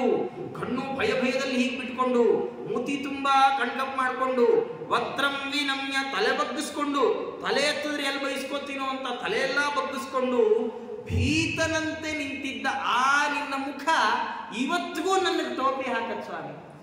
ಎಂಥ ಕೃಷ್ಣ! ಅಯ್ಯೋ ಪಾಪ ನನ್ನ ಮಗಂಗೆ ಎಷ್ಟು ಭಯ ಆಗೋಗಿದೆ ಅಂತ ಗೋಪಿನೇ ವಾಪಸ್ ಹೊಟ್ಟೋಗ್ಬೇಕು. ಅವಳಂತಾಳೆ, ಸೋದರತ್ತೆ ಕುಂತಿ ಆಕೆ ಅಂದು, ಭೀರಪಿ ಎಂಬಿಭೇತಿ, ಭಯಕ್ಕೆ ಭಯ ಹುಟ್ಟಿಸೋ ನೀನು ನಿಮ್ಮಮ್ಮನ ಮುಂದೆ ಭಯ ಪಟ್ಟವಳಂತ ತೋರಿಸ್ಕೊಂಡಿಯಲ್ಲ. ಏನ್ ಕಥೆ? ನಾವ್ ಎಷ್ಟೇ ದೊಡ್ಡವರಾದ್ರೂ ಅಮ್ಮಂದ್ರ ಮುಂದೆ ಭಯ ಪಟ್ಟವ್ರು ಹಾಗಾದ್ರೂ ತೋರಿಸ್ಕೊಳ್ರಪ್ಪ, ನಮಗ್ ಕಥೆ. ಅಂಥ ನಿನ್ನ ಆ ಮುಖ ನನಗಿವತ್ತು ಮೋಹಗೊಳಿಸ್ಬಿಡ್ತಾ ಇದೆ. ಎಷ್ಟು ಬಾರಿ ನಮ್ಮನ್ನು ಸಂರಕ್ಷಣೆ ಮಾಡಿದ್ಯಪ್ಪ, ಒಂದೆರಡು ಬಾರಿ ಅಲ್ಲ. ನಿಜವಾಗಿ ಈ ಸ್ತೋತ್ರ ನಮ್ಗೆ ಯಾಕೆ ಇಂಪಾರ್ಟೆಂಟ್ ಅಂದ್ರೆ, ನಾವು ಜೀವನದಲ್ಲಿ ಏನಾದರೂ ಬೇಕಾದರೆ ದೇವರ ಹತ್ರ ಹೋಗ್ತೀವಿ, ಕೇಳ್ಕೊಂಡಿದ್ದು ಸಿಕ್ಕ ಮೇಲೆ ದೇವರನ್ನು ಮರೆತು ಸಂಕಟ ಬಂದಾಗ ಮಾತ್ರ ವೆಂಕಟರಮಣ.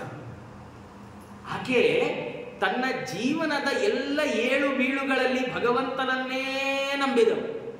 ಹಾಗೆ ನಂಬಿದ ಅವಳ ಕೈಯನ್ನ ಭಗವಂತ ಎಂದೂ ಬಿಡ್ಲಿಲ್ವಲ್ಲ.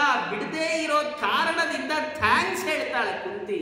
ಸ್ವಾಮಿ ಎಷ್ಟರಿಂದ ಸಂರಕ್ಷಣೆ ಮಾಡಿದಿ? ವಿಷಾನ್ ಮಹಾಗ್ನೇ ಪುರುಷಾದ ದಂಶನ ಅಸತ್ಸಭಾಯ ವನವಾಸ ಕೃಚ್ಛ್ರತಃ ಮೃಧೇ ಮೃಧೇನೇಕ ಮಹಾರಥಸ್ತ್ರತೋ ದ್ರೌಣ್ಯಸ್ತ್ರತಶ್ಚಾಸ್ಮ ಹರೇಭಿರಕ್ಷಿತ.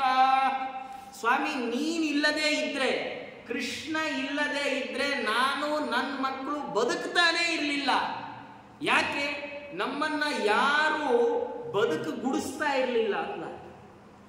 ನಮ್ಮನ್ನ ಹಸ್ತಿನಾಪುರಕ್ಕೆ ಬಂದ ತಕ್ಷಣನೇ ಕೊಲ್ಲಕ್ಕೆ ರೆಡಿಯಾಗಿದ್ರು.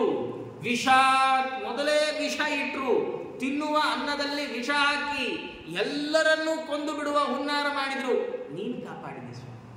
ಮಹಾಗ್ನೇಹೇ ದೊಡ್ಡ ಕಾಡಿಗೆ ಅಗ್ನಿಯನ್ನ ವಾರಣಾವತದಲ್ಲಿ ದೊಡ್ಡ ಅರಗಿನ ಮನೆಯನ್ನು ನಿರ್ಮಾಣ ಮಾಡಿ ಅದರಲ್ಲಿ ಮಲಗಿರೋ ಎಲ್ಲರನ್ನು ಮಲಗದಂಗೆ ಕೊಂದು ಹಾಕ್ಬಿಡೋಣ ಅಂತ ಅರಗಿನ ಮನೆ ಬೆಂಕಿ ಇಡೋ ಯೋಚನೆ ಮಾಡಿದ್ರು. ನೀನ್ ಕಾಪಾಡಿದ್ರು ಪುರುಷಾತ್. ಎಲ್ಲ ಎಂಥ ಮಂದಿ ದೊಡ್ಡ ದೊಡ್ಡ ರಾಕ್ಷಸರು ಬಂದು ನಮ್ಮನ್ನು ಕೊಲ್ಲಿಕ್ಕೆ ಹೊರಟಿದ್ರು, ನೀನ್ ಕಾಪಾಡಿದ ಸ್ವಾಮಿ. ಅಸತ್ಸಭಾಯ, ಕೆಟ್ಟ ಸಭೆ, ದುರ್ಯೋಧನ ದುಶ್ಯಾಸನಾದಿಗಳಿಂದ ತುಂಬಿದ ಸಭೆ, ಆ ಸಭೆಯಲ್ಲಿ ಇಡೀ ಪಾಂಡವರ ಮಾನ ಹರಾಜಾಗ್ಬಿಡ್ಬೇಕಿತ್ತು, ನೀನ್ ಕಾಪಾಡಿದ ಸ್ವಾಮಿ. ಆಮೇಲೆ ವನವಾಸ ಕೃಚ್ಛ್ರತಃ, ಕಾಡು ಹೋದಾಗ ಎಷ್ಟು ಒಂದ ಎರಡ ಕಷ್ಟ. ಹಿಂದಿನ ಕಾಲದಲ್ಲಿ ಕಾಡು ಹೋಗೋದು ಅಂದ್ರೆ ಹಿಲ್ ಸ್ಟೇಷನ್ ಹೋಗೋ ತರ ಅಲ್ಲ, ಕೊಲ್ಲಬೇಕು ಅಂತ ಹೊರಟವ ದುರ್ಯೋಧನ. ಆದ್ರೆ ಕೊಲ್ಲಿಕ್ಕೆ ಯಾರು ಒಪ್ಕೊಳ್ಳೋಲ್ಲ ಅಂತ ನೀವು ಕಾಡು ಹೋಗ್ರಿ ಇಂದ. ಯಾಕೆಂದ್ರೆ ಅವನು ಗೊತ್ತಿತ್ತು ಕಾಡಲ್ಲಿ ಮನುಷ್ಯರಿರಲ್ಲ, ಮನುಷ್ಯರು ಕಾಡು ಹೋದ್ರೆ ವಾಪಸ್ ಬರಲ್ಲ. ನಮ್ಗೆ ಎಷ್ಟೋ ಸರ್ತಿ ದೀಪ ಹಾಕೊಳ್ಳದೆ ಹಿತ್ಲು ಹೋಗೋದು ಭಯ ಆಗುತ್ತೆ, ರಾತ್ರಿ ಆಗುತ್ತೆ. ಅವರನ್ನು ಕಾಡಿಗಟ್ಟಿದ. ಆ ಕಾಡಲ್ಲಿ ಎಂಥ ಬಕ ಕಿರ್ಮೀರ, ಎಂತೆಂಥ ದೈತ್ಯರು, ಎಂತೆಂಥ ರಾಕ್ಷಸರು, ಯಾರು ನೀನ್ ಕಾಪಾಡಿ. ಆಮೇಲೆ ಮೃಧೆ ಅನೇಕ ಮಹಾರಥಾಸ್ತ್ರತಃ, ಈ ಯುದ್ಧದಲ್ಲಿ ಹೆಜ್ಜೆ ಹೆಜ್ಜೆಗೆ ಎಂತೆಂಥ ಮಹಾರಥರು, ಭೀಷ್ಮಾಚಾರ್ಯರು, ದ್ರೋಣಾಚಾರ್ಯರು, ಕೃಪಾಚಾರ್ಯರು, ಅಶ್ವತ್ಥಾಮಾಚಾರ್ಯರು, ಕರ್ಣ, ದುರ್ಯೋಧನ, ಶಕುನಿ, ದುಶ್ಯಾಸನ, ವಿಕರ್ಣ, ಅತಿರಥ ಮಹಾರಥರು, ಒಬ್ಬೊಬ್ಬರು 10,000 ಯೋಧರ ಜೊತೆ ಏಕಾಂಗಿಯಾಗಿ ಹೋರಾಡಬಲ್ಲ ಮಹಾರಥಿಕರು. ಇವರು ಎಲ್ಲರ ಅಸ್ತ್ರಶಸ್ತ್ರಗಳಿಂದ 5 ಮಂದಿ ಮಕ್ಕಳು ಇತಿಹಾಸದಲ್ಲಿ ಇಲ್ಲ ಕಣ್ರಿ, ಎಲ್ಲೂ ಇಲ್ಲ. 5 ಮಂದಿ ಮಕ್ಕಳು ವಾಪಸ್ ಬಂದಿದ್ದ ಕಥೆ ಎಲ್ಲಿದೆ ಇತಿಹಾಸದಲ್ಲಿ? ಕಾಪಾಡಿದಿ. ಮತ್ತೀಗ ದ್ರೌಣ್ಯಸ್ತ್ರತಃ ಅಶ್ವತ್ಥಾಮಾಚಾರಸ್ತ್ರ, ಅದರಿಂದ ಕಾಪಾಡಿದ. ನೋಡಿ, ಇದರಲ್ಲಿ ನಾವು ಗಮನಿಸಬೇಕಾದ ಅಂಶ ಏನು ಅಂದರೆ, ಕುಂತಿ ನಮ್ಗನ್ಸುತ್ತೆ ಎಮೋಷನಲ್ ಆಗ್ಬಿಟ್ಟಿದ್ದಾಳೆ, ಕುಂತಿ ಭಾವುಕಳಾಗಿ ಹೇಳ್ತಾ ಇದ್ದಾರೆ. ಇಲ್ಲ, ನಾವು ಗಮನಿಸಿದರೆ ವಿಷ ಕೊಟ್ಟಾಗ ಪಾಂಡವರಿಗೆ ಕೃಷ್ಣ ಇರಲಿಲ್ಲ. ವಾರಣಾವತದಲ್ಲಿ ಅರಗಿನ ಮನೆಗೆ ಬೆಂಕಿ ಇಟ್ಟಾಗ ಕೃಷ್ಣ ಇಲ್ಲ. ವನವಾಸಕ್ಕೆ ಹೋದಾಗ ದೈತ್ಯರ ಸಂಹಾರ ಮಾಡುವಾಗ ಕೃಷ್ಣ ಇಲ್ಲ. ಕೃಷ್ಣ ಇರೋ ಪ್ರಸಂಗಕ್ಕಿಂತ ಇಲ್ಲದೆ ಇರೋ ಪ್ರಸಂಗವೇ ಜಾಸ್ತಿ. ಆದ್ರೆ ಕುಂತಿ ಎಲ್ಲಾ ಕ್ರೆಡಿಟ್ ಅನ್ನು ಕೃಷ್ಣಂಗೆ ಕೊಟ್ರು. ಅಂದ್ರೆ ಏನರ್ಥ? ಪುರುಷ ಪ್ರಯತ್ನದಿಂದ ಆದದ್ದಲ್ಲ ಇದ್ಯಾವುದು. ವಿಷ ತಿಂದು ಬದುಕು ಬರೋದು ಅಂದ್ರೆ ಏನ್ರಿ? ದೊಡ್ಡ ಅರಗಿನ ಮನೇನೆ ಕಟ್ಟಿ ಅದಕ್ಕೊಬ್ಬನ್ ನೋಡ್ಕೊಳ್ಳೋನಿಟ್ಟು ಅವನು ಅವ್ರ ಅಕ್ಕನ ಕರೆಸಿ ಆ ಅಕ್ಕನ 5 ಜನ ಮಕ್ಕಳು ಬಂದು ಅವರೆಲ್ಲ ಬೆಂಕಿಗೆ ಬಿದ್ಸತ್ತು, ನಾವು 6 ಜನ ಉದ್ಧಾರ ಆಗೋದು ಅಂದ್ರೆ ಏನರ್ಥ? ಕುಂತಿ ಎಲ್ಲ ಯೋಚನೆ ಮಾಡಿದ್ದಾರೆ. ಈ ಎಲ್ಲ ನಾವು ಬದುಕಿ ಬಂದದ್ದು ಪವಾಡ. ಪವಾಡ ಅಂದ್ರೇನು? ಭಗವದಿಚ್ಛೆ, ದೇವರ ಸಂಕಲ್ಪ. ಭಗವಂತ ಕಾಪಾಡಬೇಕು ಅಂತ ನಿಂತ್ರೆ ಮನುಷ್ಯನ ಯಾವ ಪ್ರಯತ್ನವೂ ನಮ್ಮನ್ನು ಕೊಲ್ಲಿಕ್ಕಾಗೋಲ್ಲ ಅಂತ ತೋರಿಸ್ತಾರೆ. ಹಾಗಾಗಿ ಅವಳು ಅಂತಾಳೆ, ಸ್ವಾಮಿ ವಿಪದಃ ಸಂತು ನ ಶಶ್ವತ್ ತತ್ರ ತತ್ರ ಜಗತ್ಪತೆ ಭವತೋ ದರ್ಶನಂ ಯತ್ಸ್ಯಾದ ಪುನರ್ಭವ ದರ್ಶನಂ. ಸ್ವಾಮಿ ನಿನ್ನನ್ನು ಕೇಳ್ಕೊಳ್ಳೋದು ನಾನು ಒಂದೇ ಏನು, ನನಗೆ ವಿಪದಃ ಸಂತು ನ ಶಶ್ವತ್, ನನಗೆ ಆಗಾಗ ವಿಪತ್ತು ಬರ್ತಾ ಇದೆ, ನಂಗೆ ಸಂಪತ್ತು ಕೊಡುವಂತ ನಾನು ಕೇಳೋದೇ ಇಲ್ಲ. ಅಲ್ಲ, ಯಾಕೆ ಕೇಳಲ್ಲ? ಸಂಪತ್ತು ಬೇಡವ? ಸಂಪತ್ತು ಬೇಡ ಸ್ವಾಮಿ. ಯಾಕೆ? ಸಂಪತ್ತು ಬಂದ್ರೆ ಅವಳಂತಾಳೆ, ನಿನ್ನ ವಿಸ್ಮರಣೆ ಕೊಡುವ ಸಂಪತ್ತಿಗಿಂತ ನಿನ್ನ ಸ್ಮರಣೆಯನ್ನ ಕೊಡುವ ವಿಪತ್ತು ನಮ್ಗಿರ್ಲಿ. ನನಗೆ ಯಾಕೆ ವಿಪತ್ತು ಬೇಕು? ಭವತೋ ದರ್ಶನಂ ಯತ್ಸ್ಯಾದ ಪುನರ್ಭವ ದರ್ಶನಂ. ನಂಗೆ ವಿಪತ್ತು ಬರುತ್ತೆ ಅನ್ಕೋ, ನಾನು ಕೃಷ್ಣ ಅಂತೀನಿ, ನೀ ಓಡ್ ಬರ್ತೀನಿ, ನಿನ್ ದರ್ಶನ ಆಯ್ತು ನನಗೆ. ವಾಪಸ್ ನನ್ನ ವಿಪತ್ತನ್ನು ಪರಿಹಾರ ಮಾಡಿ ಹೊರಟಿ, ಇನ್ನೊಂದು 4 ದಿನಕ್ಕೆ ಇನ್ನೊಂದು ವಿಪತ್ತು ಬಂತು, ಕೃಷ್ಣ ಅಂದೆ, ನೀ ಮತ್ತೆ ಓಡ್ ಬರ್ತಿ, ಮತ್ತೆ ನಿನ್ ದರ್ಶನ ಆಯ್ತು. ಕೆಲವರು ನಮ್ಮ ಜೀವನದಲ್ಲಿ ಹಾಗಿರ್ತಾರೆ. ಏನಾದ್ರು ಸಮಸ್ಯೆ ಆದ್ರೆ ಮಾತ್ರ ನಮ್ ನೆನಪಾಗಿರುತ್ತೆ. ಹಿಂಗೊಂಚೂರು ಪ್ರಾಬ್ಲಮ್ ಆಗ್ಬಿಟ್ಟಿದ್ಯಪ್ಪ, ವರ್ಷಾನ್ಗಟ್ಲೆ ಮುಖ ನೋಡ್ರಲ್ಲ, ಫೋನ್ ಮಾಡಿರಲ್ಲ, ಏನು ಸಂಪರ್ಕದಲ್ಲೇ ಇರಲ್ಲ, ಸಮಸ್ಯೆ ಆದ್ರೆ ಮಾತ್ರ ನೆನಪು ಮಾಡ್ಕೊಳ್ತಾರೆ. ಕುಂತಿ ಅಂದು ಮನುಷ್ಯ ದೇವರ ನೆನಪು ಮಾಡ್ಕೊಳ್ಳೋದು ಆಗ ಮಾತ್ರ. ನೋಡಿ, ಸುಮ್ಮನೆ ತಿರುಪತಿಗೆ ಹೋಗಬೇಕು ನಿಶ್ಚಯ ಮಾಡ್ಕೊಂಡು ನಾವು ಏನು ಮಾಡ್ತೀವಿ? ಫಸ್ಟ್ ಟಿಕೆಟ್ ಬುಕ್ ಮಾಡ್ಕೊಳ್ತೀವಿ, ಆಮೇಲೆ ಅದೇನು ಮತ್ತೆಲ್ಲೋ ದೇವ್ರ ದರ್ಶನ ಟಿಕೆಟ್ ತೊಗೊಳ್ತೀವಿ, ಅದು ಮಾಡ್ತೀವಿ, ಇದು ಮಾಡ್ತೀವಿ, ಎಲ್ಲ ಮಾಡ್ತೀವಿ. ಎಲ್ಲೂ ಮಧ್ಯದಲ್ಲಿ ನಮ್ಗೆ ದೇವ್ರ ನೆನಪೇ ಆಗಲ್ಲ, ತಿಮ್ಮಪ್ಪ ನೆನಪೇ ಆಗೋಲ್ಲ. ಲೈನಲ್ಲಿ ನಿಂತ್ಕೊಂಡು ಉಸಿರುಗಟ್ಟೋ ಹಂಗಾಗತ್ತಲ್ಲ ಜನರ ಮಧ್ಯೆ, ಆಗ ತಿಮ್ಮಪ್ಪ ನೆನಪಾಗ್ತಾನೆ. ದೇವ್ರೇ ಏನು ರಶಪ್ಪ ದೇವ್ರಂತ ನಾನು ಕೇಳ ಬಂದೀನಿ. ನೀನು ಟಿಕೆಟ್ ಮಾಡಿದಾಗ ತಿಮ್ಮಪ್ಪ ನಿನ್ನ ದರ್ಶನ ಮಾಡಿಸು ಅಂತ ಟಿಕೆಟ್ ಮಾಡಿಸ್ತೀಯ. ಬಸ್ ಬುಕ್ ಮಾಡುವಾಗ ತಿಮ್ಮಪ್ಪ ನಿನ್ನ ದರ್ಶನ ಕೊಡು ಬಸ್ ಬುಕ್ ಮಾಡಿದ್ಯಾ. ಯಾವಾಗಲೂ ನೆನಪು ನೆನಪಾಗದೇ ಇರೋ ನಾನು ಕಷ್ಟದಲ್ಲಿ ಮಾತ್ರ ನೆನಪಾಗ್ತೀನಲ್ಲ ಯಾಕೆ ನಿನಗೆ ಅಂತಾನೆ ಭಗವಂತ. ಕುಂತಿ ಅಂದ್ಲು ಇದು ಮನುಷ್ಯರ ಸಹಜ ಸ್ವಭಾವ. ಮನುಷ್ಯ ಕಷ್ಟ ಬಂದಾಗೆಲ್ಲ ದೇವರನ್ನ ನೆನೆಸ್ಕೊಳ್ತಾನೆ, ಬೇಡಿದರೆ ನೊಡೆಯನ ಬೇಡ. ಹಾಗಾಗಿ ಕುಂತಿ ಅಂದ್ಲು ನಿನ್ನ ದರ್ಶನ ನನಗೆ ಕಷ್ಟ ಕಾಲದಲ್ಲಿ ಆಗೋದಾದ್ರೆ ನನಗೆ ಕಷ್ಟನೇ ಬರಲಿ. ಯಾಕೆ? ಒಮ್ಮೆ ನಿನ್ನ ದರ್ಶನ ಆದ್ರೆ ಈ ಎಲ್ಲ ಕಷ್ಟ ಬರಲಿಕ್ಕೆ ಕಾರಣ ಆಗೋ ಸಂಸಾರವೇ ಬರಲ್ಲ ನನಗೆ. ಸಂಸಾರವನ್ನ ನಿವೃತ್ತಿ ಮಾಡುವ ನಿನ್ನ ದರ್ಶನ ಆಗಬೇಕು ಅಂದ್ರೆ ನಂಗೆ ಕಷ್ಟನೇ ಬರೋದಾದ್ರೆ ಆ ಕಷ್ಟ ನಂಗಿರ್ಲಿ ಸ್ವಾಮಿ, ನಾನು ಅದನ್ನು ಸ್ವೀಕಾರ ಮಾಡ್ತೇನೆ ಅಂತ ಆಕೆ ತಾನು ಸ್ತೋತ್ರ ಮಾಡಿದ್ದಾಳೆ. ಮಾಡಿ ಕೊನೆಗಂದ್ರು ಸ್ವಾಮಿ ತುಂಬ ವಯಸ್ಸಾಯಿತು, ನನಗೂ ಎಲ್ಲ ಆಯಿತು, ಮಕ್ಕಳು ದೊಡ್ಡವರಾದರು ಬೆಳೆದರು, ಅವ್ರಿಗೆ ಮದುವೆ ಆಯಿತು, ಅವ್ರಿಗೆ ಮಕ್ಕಳಾಯಿತು, ಅವ್ರಿಗೆ ರಾಜ್ಯವೂ ಸಿಕ್ತು, ಹಿಂಗೆಲ್ಲ ಆಯ್ತಲ್ಲ. ಸ್ನೇಹಪಾಶ ವಿಮಂ ಚಿಂದಿ ದೃಢಂ ಪಾಂಡುಷು ಕೃಷ್ಣೇಶು. ಇನ್ಮೇಲೆ ನನಗೆ ಇವ್ರು ಎಲ್ಲರ ಮೇಲೆ ಅಭಿಮಾನವನ್ನು ತುಂಡು ಮಾಡಿಬಿಡಿಸು. ಅಯ್ಯೋ ಇವ್ರು ನನ್ನ ಮಕ್ಕಳು, ಅಯ್ಯೋ ಇವ್ರು ನನ್ನ ಸೊಸೆಂದರು, ಅಯ್ಯೋ ಇವ್ರು ನನ್ನ ಮೊಮ್ಮಕ್ಕಳು, ಬಿಟ್ಟು ನನಗೆ ಆ ಸ್ನೇಹ ಪಾಶವನ್ನೇ ತೆಗೆದು ಹಾಕ್ಬಿಡು. ಮನುಷ್ಯ ತನ್ನ ಜೀವನ ಪೂರ್ತಿ ನಾವು ಇದರಲ್ಲೇ ಕಳೆದ್ಬಿಡ್ತೀವಿ. ಪ್ರಾರಂಭದಲ್ಲಿ ಎಲ್ಲ ನಮ್ಮ ದೊಡ್ಡವರು, ನಮ್ಮ ತಂದೆ, ನಮ್ಮ ತಾಯಿ, ನಮ್ಮ ಮನೆ, ನಮ್ಮದು, ಆಮೇಲೆ ನನ್ನ ಓದು, ಆಮೇಲೆ ನನ್ನ ಕೆಲಸ, ಆಮೇಲೆ ನಮ್ಮ ಸಂಬಳ, ಆಮೇಲೆ ನಮ್ಮ ಮನೆಯವರು, ಆಮೇಲೆ ನಮ್ಮ ಮಕ್ಕಳು, ಆಮೇಲೆ ನಮ್ಮ ಮೊಮ್ಮಕ್ಕಳು. ನೋಡಿ, ನಮ್ಮ ಜೀವನದಲ್ಲಿ ನಿಜವಾಗಿ ಯೋಚನೆ ಮಾಡಿದ್ರೆ ರಿಟೈರ್ಮೆಂಟೇ ಇಲ್ಲ. ರಿಟೈರ್ಮೆಂಟ್ ಅಂದ್ರೆ ಏನರ್ಥ? ಸಂಬಳ ಬರೋದು ನಿಂತು ಹೋಗುತ್ತಷ್ಟೇ, ಚಿಂತೆ ಕಮ್ಮಿ ಆಗಲಿಲ್ಲ. ಯಾಕೆ? ನಾವು ಕರೆಕ್ಟಾಗಿ ರಿಟೈರ್ಡ್ ಆಗೋ ಹೊತ್ತಿಗೆ ಮಕ್ಕಳು ಕೆಲಸಕ್ಕೆ ಹೋಗೋ ವಯಸ್ಸಿಗೆ ಬಂದಿರ್ತಾರೆ. ಅಯ್ಯೋ ಅವ್ರಿಗೆ ಎಲ್ಲಿ ಕೆಲಸ ಸಿಗುತ್ತೋ ಇಲ್ವೋ, ಅವ್ನಿಗೆ ಒಳ್ಳೆ ಕೆಲಸ ಸಿಕ್ತು, ಅಯ್ಯೋ ಅವ್ರಿಗೆ ಎಲ್ಲಿ ಮದುವೆ ಆಗುತ್ತೋ ಇಲ್ವೋ, ಒಳ್ಳೆ ಮದುವೆ ಆಯಿತು, ಅಯ್ಯೋ ಅವ್ರಿಗೆ ಮಕ್ಕಳು ಆಗುತ್ತೋ ಇಲ್ವೋ, ಒಳ್ಳೆ ಮಕ್ಕಳಾಯಿತು, ನಮ್ಮದು ಇನ್ನೇನು ಎಂಡ್ ಸೆಮಿಫೈನಲಲ್ಲಿ ಇರ್ತೀವಿ ನಾವು, ಫೈನಲ್ಲು ಸೆಮಿಫೈನಲಲ್ಲಿ. ಆವಾಗ ಅಯ್ಯೋ ನಾ ಮಾಡಿಟ್ಟಿದ್ದೆಲ್ಲ ಯಾರು ಹೆಂಗೆ ಹಂಚ್ಕೋತಾರೋ ಏನು. ಒಟ್ಟು ನಮ್ಮ ಹುಟ್ಟಿದ ಆರಭ್ಯ ನಾವು ಈ ದೇಹ ಬಿಡೋ ತನಕ ನಮ್ಮ ಚಿಂತೆಗೆ ರಿಟೈರ್ಮೆಂಟ್ ಇಲ್ಲ. ಯಾಕಿಲ್ಲ? ಕುಂತಿ ಅಂದ್ಲು ಸ್ನೇಹಪಾಶ ಮಿಮಂ ಚಿಂದಿ ದೃಢಂ ಪಾಂಡುಷು ಕೃಷ್ಣೇಶು.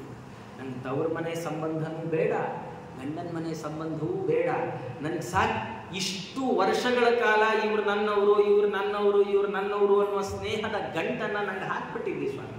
ನನ್ನ ಜವಾಬ್ದಾರಿ ಅಂತ ತಿಳಿದು ನಾನು ಅದನ್ನು ನಿಭಾಯಿಸಿದ್ದೇನೆ, ಇನ್ನು ಸಾಕು, ಇನ್ನೆಲ್ಲ ಅವ್ರವ್ರ ಕಾಲ ಮೇಲೆ ನಿಂತರು, ನನಗಿನ್ನು ಹೊರಡೋ ಬುದ್ಧಿ ಕೊಡು, ಈ ಸ್ನೇಹ ಪಾಶವನ್ನು ತುಂಡು ಮಾಡಿ ಹಾಕ್ಬಿಡು, ನನಗೆ ಇನ್ನು ಈ ಚಿಂತೆಯಿಂದ ನನಗೆ ಮುಕ್ತಿಯನ್ನು ಕೊಡು ಅಂತ ಈಗಂದು ಅವಳು ತಾನು ಭಗವಂತನಿಗೆ ನಮಸ್ಕಾರ ಮಾಡಿದ್ದಾಳೆ. ನಮಸ್ಕಾರ ಮಾಡಿದರೆ ದೇವರು ಮಂದಂ ಜಹಾಸ ವೈಕುಂಠ ಮೋಹಯನ್ ಯೋಗ ಮಾಯಯ. ದೇವ್ರು ಇಷ್ಟೆಲ್ಲ ಕುಂತಿ ಸ್ತೋತ್ರ ಮಾಡಿದ್ರಲ್ಲ, ದೇವರು ಒಂದಾದ್ರೂ ಮಾತಾಡಬೇಡ, ಸೋದರತ್ತೆ ಸ್ತೋತ್ರ ಮಾಡಿದ್ರೆ ಕೃಷ್ಣ ರಥದಲ್ಲಿ ಕೂತವನು ಹೀಗೆ ನಕ್ಕು ಮುಂದೆ ಹೊರಟುಬಿಟ್ಟ. ಮತ್ತದೇ ಮಂದಹಾಸದಿಂದ ಕುಂತಿ ತಲೆ ಮೇಲೊಂದು ಹೀಗ ಮುಸ್ಕ ಹಾಕಿ ದೇವರು ತಾನು ಹೊರಟೇ ಬಿಟ್ಟ. ದೇವರು ಅಪ್ಪಂಗೆ, ಅಮ್ಮಂಗೆ, ಚಿಕ್ಕಪ್ಪಂಗೆ, ಚಿಕ್ಕಮ್ಮಂಗೆ, ಸೋದರತ್ತೆ, ಸೋದರ ಮಾವ, ಸೋದರತ್ತೆ ಮಕ್ಕಳು ಎಲ್ರಿಗೂ ಟೋಪಿ ಹಾಕ್ಬಿಟ್ಟ. ನೋಡಿ ಏನು ಆಶ್ಚರ್ಯ. ರಾಮಾವತಾರದಲ್ಲಿ ಭಗವಂತ ತನ್ನಂತಾನ್ ದೇವರು ಹೇಳ್ಕೊಳ್ಳೇ ಇಲ್ಲ, ಆದ್ರೆ ಎಲ್ಲರೂ ರಾಮನ್ ದೇವರು ಅಂತ ಒಪ್ಕೊಳ್ತಾರೆ. ಕೃಷ್ಣಾವತಾರದಲ್ಲಿ ಕೃಷ್ಣ ಗೀತೆನೇ ಉಪದೇಶ ಮಾಡಿ ವಿಶ್ವರೂಪ ದರ್ಶನ ಮಾಡಿಸಿ ನಾನ್ ದೇವರು ಅಂತ ಯಾರು ದೇವರು ತಪ್ಪಲಿ. ಕೃಷ್ಣ ಮುಂದೆ ಹೀಗೆ ಪರಂಧಾಮಕ್ಕೆ ಹೊರಟುಬಿಡ್ತಾನೆ. ಪರಂಧಾಮಕ್ಕೆ ಹೊರಟ್ರೆ ಆವಾಗ ಯುಧಿಷ್ಠಿರ ಮಹಾರಾಜರು ಅದೇ ಸಂದರ್ಭಕ್ಕೆ ಅರ್ಜುನನನ್ನ ಕಳಿಸ್ತಾರೆ. ಕೃಷ್ಣ ಏನು ಅಂತ ನೋಡ್ಕೊಂಡ್ ಬಾ, ಯಾಕೋ ತುಂಬಾ ದಿನ ಆಯ್ತು ಕೃಷ್ಣನ್ ಸುದ್ದಿ ಇಲ್ಲ, ಏನಾಯ್ತು ನೋಡ್ಕೊಂಡ್ ಬಾ ಅಂತ ಹೇಳಿದಾಗ ಅರ್ಜುನ ತಾನು ಹೋದವನು ತುಂಬಾ ಸಮಯ ಕಳೆದು ವಾಪಸ್ ಬರ್ತಾನೆ. ವಾಪಸ್ ಬಂದಾಗ ಯುಧಿಷ್ಠಿರ ಕೇಳ್ತಾನೆ, ಏನಪ್ಪ ಎಲ್ಲ ಚೆನ್ನಾಗಿದಾರ, ಯಾರ್ಯಾರು ಏನೇನ್ ಮಾಡ್ತಾ ಇದ್ದಾರೆ ಅನ್ನುವಾಗ ಅರ್ಜುನ ತಾನು ಹೇಳ್ತಾನೆ, ಸ್ವಾಮಿ ನಾನು ಏನ್ ಮಾಡ್ಲಿ ಅಣ್ಣ, ವಂಚಿತೋಹಂ ಮಹಾರಾಜ ಹರಿಣಾ ಬಂಧು ರೂಪಿಣ. ದೇವರೇ ನಮ್ಮ ಬಂಧುವಾಗಿದ್ರು ನಮಗೆ ಗೊತ್ತಾಗಿಲ್ಲ, ದೇವರು ನಮ್ಮನ್ನೆಲ್ಲ ಮೋಸ ಮಾಡ್ಬಿಟ್ಟ ಅಣ್ಣ ಅಂತಾನೆ. ಯಾರು? ಅರ್ಜುನ. ಯಾವ ಅರ್ಜುನ? ವಿಶ್ವರೂಪ ನೋಡಿದವನು. ವಿಶ್ವರೂಪ ನೋಡಿ ಅಲ್ಲೊಂದ್ ಸರ್ತಿ ಇದೇ ಮಾತಂದ, ಸಖೇತಿ ಮತ್ವಾ ಪ್ರಸಭಮ್ಯ ದುಕ್ತಂ ಹೇ ಕೃಷ್ಣ ಹೇ ಯಾದವ ಹೇ ಸಖೇತಿ ಅಜಾನತ ಮಹಿಮಾನಂತ. ಸ್ವಾಮಿ ನಿನ್ ಬಗ್ಗೆ ನಂಗೆ ಗೊತ್ತೇ ಇರಲಿಲ್ಲ ಸ್ವಾಮಿ, ನಿನ್ನ ನನ್ನ ಸ್ನೇಹಿತ ಅನ್ಕೊಂಡ್ಬಿಟ್ಟು ಕೃಷ್ಣ ಅಂತ ಕರೆದೆ, ಸ್ನೇಹಿತ ಅಂತ ಕರೆದೆ, ಏ ಯಾದವ ಅಂದೆ, ಏ ಬೇಗ ಬಾರೋ ಕುದುರೆ ಓಡಿಸು ಅಂದೆ, ಏನೇನೋ ಅಂದೆ ಸ್ವಾಮಿ, ನೀನ್ ನೋಡಿದ್ರೆ ಇಂಥ ಮಹಾನುಭಾವ ಇದ್ದಿ, ಕ್ಷಮ ಮಾಡು ಅಂತ ಅಲ್ಲಿ ಕೇಳ್ಕೊಂಡ. ವಿಶ್ವರೂಪ ದರ್ಶನ ಮಾಡಿಸ್ದ. ಅದೇ ಅರ್ಜುನ ವಾಪಸ್ಸು ಕೃಷ್ಣ ಪರಂಧಾಮಕ್ಕೆ ಹೋದ್ಮೇಲೆ ವಾಪಸ್ ಬಂದಂತಾನೆ, ಅಣ್ಣ ದೇವ್ರು ನಮ್ಗೆ ಮೋಸ ಮಾಡ್ಬಿಟ್ಟ, ಬಂಧುವಾಗಿ ನಮ್ಮ ಪಕ್ಕದಲ್ಲೇ ಇದ್ದ, ಆದ್ರೆ ಇವನೇ ದೇವ್ರು ಅಂತ ನಮಗ್ ಗೊತ್ತೇ ಆಗ್ಲಿಲ್ಲ ನನ್ನಲ್ಲಿರುವಂತಹ ಎಲ್ಲ ತೇಜಸ್ಸು ಈ ಭಗವಂತನಿಂದ ಬಂದದ್ದು ಅಂತ ನಂಗೆ ಗೊತ್ತಾಗ್ಲಿಲ್ಲ. ದೇವರು ಪರಂಧಾಮಕ್ಕೆ ಹೋಗೋವರೆಗೂ, ಅರ್ಜುನ ಅಂತಾನೆ, ದೇವರು ಪರಂಧಾಮಕ್ಕೆ ಹೋಗೋವರೆಗೂ ನನ್ನ ಕೈಯಲ್ಲಿರುವಂತಹ ಗಾಂಧೀವ ನಂದು ಅನ್ಕೊಂಡಿದ್ದೆ, ಅಕ್ಷಯ ಬತ್ತಳಿಕೆಗಳು ನನ್ನವು ಅನ್ಕೊಂಡಿದ್ದೆ, ಈ ರಥ, ಈ ಕುದುರೆ, ಈ ಧ್ವಜ ಪತಾಕೆಗಳು ಇದೆಲ್ಲದರ ಪ್ರಭಾವದಿಂದ ಅರ್ಜುನ ನಾನಿದ್ದೇನೆ ಅಂತ ನಾನು ಭಾವಿಸಿದ್ದೆ ಅಣ್ಣ. ಆದ್ರೆ ಏನ್ ಮಾಡ್ಲಿ, ಭಗವಂತ ತಾನು ಹೊರಟ ಮೇಲೆ ನನಗೆ ಗೊತ್ತಾಗಿದೆ ಅಣ್ಣ. ಏನ್ ಗೊತ್ತಾಯ್ತು? ಅದೇ ಬಿಲ್ಲಿತ್ತು ನನ್ನ ಹತ್ರ, ಅದೇ ಬಾಣ ಇತ್ತು, ಎಲ್ಲವೂ ಅದೇ ಇತ್ತು. ಅದೇ ಎಲ್ಲ ಇದ್ರೂ ನನ್ನ ಕೈಯಲ್ಲಿ ಏನು ಮಾಡ್ಲಿಕ್ಕಾಗಲಿಲ್ಲ. ಯಾಕೆ? ಇಲ್ಲಿವರೆಗೆ ನನ್ನ ಜೊತೆಗಿದ್ದು ಕಾಪಾಡ್ತಾ ಇದ್ದವ ಭಗವಂತ ಕೃಷ್ಣ. ಕೃಷ್ಣ ನನ್ನ ಜೊತೆಗಿಲ್ಲದೆ ಇದ್ಮೇಲೆ ನನ್ನ ಯಾವ ಸಾಮರ್ಥ್ಯವೂ ನಡೀಲಿಲ್ಲ ಅಂತ ಭಾಗವತದಲ್ಲಿ ಅರ್ಜುನ ಹೇಳ್ತಾ ಇದ್ದೀನಿ. ನಮಗೆ ಕಥೆ, ಅರ್ಜುನ ಅಂದರೆ ಆತ ನರವೇಶ, ನರಾಂಶ ಸಂಭೂತ. ನರ ಅಂದರೆ ನಾವು, ಅರ್ಜುನ ಅಂದರೆ ಜೀವ ಅಂತ ಅರ್ಥ. ಆಚಾರ್ಯ ಹೇಳುವಾಗ ಹೇಳ್ತಾರೆ ಈ ವಿಷಯ. ಅರ್ಜುನ ಅಂದರೆ ಜೀವ. ಜೀವ ತಾನು ಈ ದೇಹ ನಂದು, ಈ ಮನೆ ನಂದು, ಈ ಎಲ್ಲ ಹೆಂಡತಿ ಮಕ್ಕಳು, ಯಾರ ಹೆಂಡತಿ? ನಮ್ಮ ಮನೆಗಳು, ಇದು ನಮ್ಮ ಮಕ್ಕಳು, ಇದು ನನ್ನ ಸಂಸಾರ, ಇದು ನನ್ನ ಕುಟುಂಬ ಅಂತೆಲ್ಲ ನಂದು ನಂದು, ನನ್ನಿಂದೆಲ್ಲ ನನ್ನಿಂದೆಲ್ಲ. ನಾನು ದುಡಿದಿದ್ರೆ ಯಾರ ಆಚಾರ್ಯ ದುಡಿಬೇಕು, ಅದಕ್ಕೆ ನಾನೇ ಕೆಲಸಕ್ಕೆ ಹೋಗ್ತಾರೆ. ಈ ಎಲ್ಲ ಭ್ರಮೆಯಲ್ಲಿ ಜೀವ ಬದುಕ್ತಾನೆ. ಜೀವ ಎಲ್ಲ ತಂದು ತಂದು ತಂದು ಅನ್ಕೊಂಡಿರ್ತಾನೆ. ಆದ್ರೆ ಭಗವಂತ ತಾನು ಈ ದೇಹದಿಂದ ಹೊರ ಹೋಗುವ ಸಮಯ ಬರ್ತಿದ್ದ ಹಾಗೆ ಏನಾಗುತ್ತೆ, ಎಲ್ಲ ರಿವರ್ಸ್ ಆಗುತ್ತೆ. ಇಷ್ಟು ದಿನ ಯಾವ ಬಂಧುಗಳು ನಮಗೆ ಗೌರವ ಕೊಡ್ತಾ ಇದ್ರು ಅವರೇ ಅಂತಾರೆ, ವಯಸ್ಸಾಯ್ತು ಇನ್ನಾದ್ರೂ ರಾಮಕೃಷ್ಣ ಅಂತ ಮನೇಲಿ ಇರಬಾರ್ದೆ, ಎಲ್ಲ ಫಂಕ್ಷನ್ಗೂ ಯಾಕೆ ಬರ್ತೀರಿ ಅಂತ ಅವರೇ ಅಂತಾರೆ. ಯಾವ ಬಂಧುಗಳು ನಮ್ಮನ್ನು ಬಿಟ್ಟು ಫಂಕ್ಷನ್ನೇ ಮಾಡ್ತಾ ಇರ್ಲಿಲ್ವೋ ಅವರೇ ಅಂತಾರೆ ಯಾಕೆ ಬಂದ್ರಿ. ಯಾವ ಮಕ್ಕಳು ನಮ್ಮ ಮಾತನ್ನ ಕೇಳಿದಾಗೆಲ್ಲ ಹಾಗೆ ಹಾಗೆ ಆಗ್ಲಿ ಹಾಗೆ ಆಗ್ಲಿ ಅಂತ ಹೇಳಿದ್ದಕ್ಕೆಲ್ಲ ತಲೆ ಆಡಿಸ್ತಿದ್ರು ಅದೇ ಮಕ್ಕಳು ಅಂತಾರೆ, ನಿಮ್ಗೇನು ಗೊತ್ತಾಗತ್ತೆ, ವಯಸ್ಸಾಯ್ತು, ಮುಂದಿನ ನಾವು ನೋಡ್ಕೊಳ್ತೀವಿ, ನೀವು ಸುಮ್ಮನೆ ಕೂಡ್ರಿ ರಾಮಕೃಷ್ಣ ಅಂತಾರೆ. ಆವಾಗ ನಮ್ಗೆಲ್ಲ ಅನುಭವಕ್ಕೆ ಬರುತ್ತೆ. ಎಲ್ಲ ನಮ್ದೇ ನಮ್ದೇ ಅಂತ ಇಷ್ಟು ದಿನ ಹೋರಾಟ ಹಾರಾಟ ನಡೀತಾ ಇತ್ತು. ನಮ್ಮೊಳಗೆ ಭಗವಂತ ನಿಂತು ಮಾಡಿಸಿದ ಇದೆಲ್ಲ ನಡೀತು. ದೇವರ ಸಂಕಲ್ಪ ಈಗ ಬೇರೆಯಾಗಿದೆ. ನಮ್ಮೊಳಗೆ ಆ ಕರ್ತೃತ್ವ ಶಕ್ತಿಯನ್ನ ಭಗವಂತ ಕಸಿದುಕೊಂಡು ಬಿಡ್ತಾನೆ. ಎಷ್ಟೋ ಬಾರಿ ನಮ್ಗೆ ಇದು ಅನುಭವ ಬರುತ್ತೆ. 2-3 ವರ್ಷದಿಂದ ನಾವು ಬಹಳ ಆಕ್ಟಿವ್ ಆಗಿರ್ತೀವಿ. ಮನೆ ಕೆಲಸ ಇಲ್ಲ, ಚಂಗ್ ಅಂತ ಓಡಾಡ್ಕೊಂಡು ಮಾಡ್ತಾ ಇರ್ತೀವಿ. ದೇವ್ರು ಒಂದೇ ಒಂದು ಸರ್ತಿ ಮಂಡಿಲಿ ಒಂದು ಸಣ್ಣ ಸ್ಕ್ರೂ ಲೂಸ್ ಮಾಡಿಬಿಡ್ತಾನೆ. ಏನು ಮಾಡಲ್ಲ ಭಗವಂತ, ಮಂಡಿಲಿ ಒಂದು ಸಣ್ಣ ಸ್ಕ್ರೂ ಲೂಸ್ ಮಾಡಿಬಿಡ್ತಾನೆ. ಸೊಂಟದಲ್ಲಿ 1-2 ಸ್ಕ್ರೂ ಸೇರಿಸ್ತಾರೆ. ಎಲ್ಲೋ ಬೀಳ್ತೀವಲ್ಲ, ಸೊಂಟದಲ್ಲಿ 1-2 ಸ್ಕ್ರೂ ಸೇರಿಸ್ತಾರೆ, ಮುಗೀತು. ಆ ಶಕ್ತಿ, ಆ ಕಸು ಏನೂ ಉಳಿಯೋದು. ಆಶ್ಚರ್ಯ ಆಗುತ್ತೆ, ಇಷ್ಟು ಕೆಲಸ ಮನೆಯಲ್ಲಿ ನಾವೇ ಮಾಡ್ತಾ ಇದ್ವಾ. ಅವಾಗಾದರೂ ಗೊತ್ತಾಗಬೇಕು ನಾವು ಮಾಡಿದ್ದಲ್ಲ. ಅರ್ಜುನನಿಗೆ ಹಾಗಾಯಿತು. ಕೃಷ್ಣನ 16,000 ಪತ್ನಿಯರೇನಿದ್ದಾರೆ ಅಗ್ನಿಪುತ್ರರು, ಅವರನ್ನು ಕರ್ಕೊಂಡು ಬರ್ಲಿಕ್ಕೆ ಹೊರಟ ಅರ್ಜುನ. ಕರ್ಕೊಂಡು ಬಂದರೆ ಕಾಡ್ದಾರಿಯಲ್ಲಿ ಕಾಡಿನ ಆಧೀರರು, ದಸ್ಯುಗಳು, ದರೋಡೆಕೋರರು ಗಾಂಧೀವ ಹಿಡಿದ ಅರ್ಜುನನನ್ನ ದೊಣ್ಣೆ ಹಿಡ್ಕೊಂಡು ಹೊಡೆದಾಕಿ 16,000 ಮಂದಿನೂ ಅಪಹಾರ ಮಾಡಿಬಿಟ್ಟು. ಅರ್ಜುನ ಅಂದ, ಅಣ್ಣ ನನ್ನ ಹತ್ರ ಅದೇ ರಥ ಇತ್ತು, ಅದೇ ಬಿಲ್ಲು, ಅದೇ ಗಾಂಧೀವ, ಅದೇ ಅಕ್ಷಯ ಬತ್ತಳಿಕೆಗಳು, ಅದೇ ಗಾಂಧೀವಿ ಅರ್ಜುನ. ಗಾಂಧೀವ ಎತ್ತಕ್ಕಾಗಲಿಲ್ಲ, ಒಂದು ಬಾಣ ಹೂಡ್ಲಿಕ್ಕಾಗಲಿಲ್ಲ. ಯಾವ ಹೂಡಿದ ಬಾಣವು ಗುರಿ ತಲುಪಲೇ ಇಲ್ಲ. ದೊಣ್ಣೆ ಇಟ್ಕೊಂಡು ಬಂದು, ದೊಣ್ಣೆ ಅಂದ್ರೆ ದಪ್ಪ ದಪ್ಪದ ಕೋಲುಗಳು, ಆ ಕೋಲ್ ಇಟ್ಕೊಂಡು ಬಂದು ಗಾಂಧೀವ ಹಿಡ್ಕೊಂಡಿರೋ ಅರ್ಜುನನನ್ನ ಹೆಡೆಮುರಿ ಕಟ್ಟಿ 16,000 ಹೆಣ್ಮಕ್ಳನ್ನ ಎಳ್ಕೊಂಡು ಹೋಗ್ಬಿಟ್ರು. ಅಂದ್ರೆ ಅಣ್ಣ, ಈ ಶಕ್ತಿ ನಂದಲ್ಲ ಅಣ್ಣ. ನಾವು ಇಲ್ಲಿ ತನಕ ಏನಿದೀವಲ್ಲ, ಇದೆಲ್ಲ ಭಗವಂತ ಕೊಟ್ಟಂಥ ಕೃಪೆ, ಭಗವದ್ ದತ್ತವಾದದ್ದಷ್ಟೇ. ಈ ಜೀವನದಲ್ಲಿ ತುಂಬ ಸರ್ತಿ ನಮಗೆ ಒಳ್ಳೆ ಎತ್ತರದ ಪದವಿ ಸಿಗುತ್ತೆ, ಭಾರಿ ಸಂಬಳ, ಭಾರಿ ಎಲ್ಲ ಗೌರವ ಘನತೆ ಎಲ್ಲ ಸಿಗುತ್ತೆ. ಏನು ಅಂದರೆ, ಯಾವಾಗಲೂ ಗುರುಗಳೇ ಹೇಳ್ತಾ ಇದ್ರು ಕಥೆ. ಅವರು ಶ್ರೀಮಂತ ಒಬ್ಬ, ಭಾರಿ ಊರಿಗೆ ದೊಡ್ಡ ಶ್ರೀಮಂತ. ರಸ್ತೆಯಲ್ಲಿ ಹೋಗ್ತಿದ್ರೆ ನಡಿ ಎಲ್ಲ ಹೋಗೋ ಮಂದಿ ನಮಸ್ಕಾರ ನಮಸ್ಕಾರ ನಮಸ್ಕಾರ ನಮಸ್ಕಾರ ನಮಸ್ಕಾರ ನಮಸ್ಕಾರ ಅನ್ನೋ. ಅವನು ಯಾರೇ ನಮಸ್ಕಾರ ಅಂದ್ರೆ, ಈಗ ಸ್ವಾಮಿಗಳು ನಮಸ್ಕಾರ ಅಂದ್ರೆ ನಾರಾಯಣ ಅಂತಾರಲ್ಲ, ಹಾಗೆ ಅವನು ಯಾರೇ ನಮಸ್ಕಾರ ಅಂದ್ರೆ ಹೇಳ್ತೀನಿ ಅನ್ನೋ. ಈ ಜನಕ್ಕೆಲ್ಲ ಡೌಟ್, ಇದೇನು ಹೊಸ ಥರದ ಪ್ರತ್ಯುತ್ತರ ಇದು. ನಮಸ್ಕಾರ ಅಂದ್ರೆ ವಾಪಸ್ ನಮಸ್ಕಾರ ಅನ್ಬೇಕು, ನಮಸ್ಕಾರ ಅಂದ್ರೆ ಚೆನ್ನಾಗಿದ್ದೀರಾ ಅನ್ಬೇಕು, ನಮಸ್ಕಾರ ಅಂದ್ರೆ ದೇವ್ರ ಹೆಸರು ಹೇಳ್ಬೇಕು, ನಮಸ್ಕಾರ ಅಂದ್ರೆ ಹೇಳ್ತೀನಿ ಅಂದ್ರೆ ಏನು ಹೇಳ್ತಾ ಹೇಳ್ತಾನೆ, ಯಾರಿಗೆ ಹೇಳ್ತಾನೆ, ಬಹಳ ಡೌಟ್. ಒಂದು ಸರ್ತಿ ಹೀಗೆ ಒಬ್ಬನಿಗೆ ಬಹಳ ಡೌಟ್ ಆಗಿ ಅವನ ಮನೆ ಹತ್ರ ಹೋಗಿ ಬಚ್ಚಿಟ್ಕೊಂಡು ನೋಡ್ತಾ ಇದ್ದಾನೆ. ನೋಡಿದರೆ ಈ ಧನಿಕ ಶ್ರೀಮಂತ ತಾನು ಎಲ್ಲ ಓಡಾಡಿಕೊಂಡು ಮನೆಗೆ ಬಂದವನು ಮನೆಗೆ ಹೋಗಿ ಒಳಗಿರೋ ತಿಜೋರಿ ತೆಗೆದ ಅದರಲ್ಲಿರೋ ದುಡ್ಡಿಗೆ ವರದಿ ಒಪ್ಪಿಸಿದ್ನು. ಇವತ್ತು ಇಂಥವ್ರು ನಮಸ್ಕಾರ ಹೇಳಿದ್ರು, ಇವತ್ತು ಇಂಥವ್ರು ನಮಸ್ಕಾರ ಹೇಳಿದ್ರು. ಏನರ್ಥ ಅಂದರೆ ಅವನಿಗೆ ಗೊತ್ತಿದೆ ಈ ನಮಸ್ಕಾರ ನಂಗಲ್ಲ, ನನ್ನ ತಿಜೋರಿ ಒಳಗಿರೋ ದುಡ್ಡಿಗೆ. ನಾಳೆ ದಿನ ಈ ದುಡ್ಡು ಯಾವ್ದಾದ್ರು ಕಳ್ಳ ಎತ್ಕೊಂಡು ಹೋದ ಅಂದ್ರೆ ಹೇಳುವ ಕಾಡ ಬೆಳದಿಂಗಳು ಈ ಸಂಸಾರ ಕತ್ತಲೆ ಬೆಳದಿಂಗಳು. ಯಾಕೆ?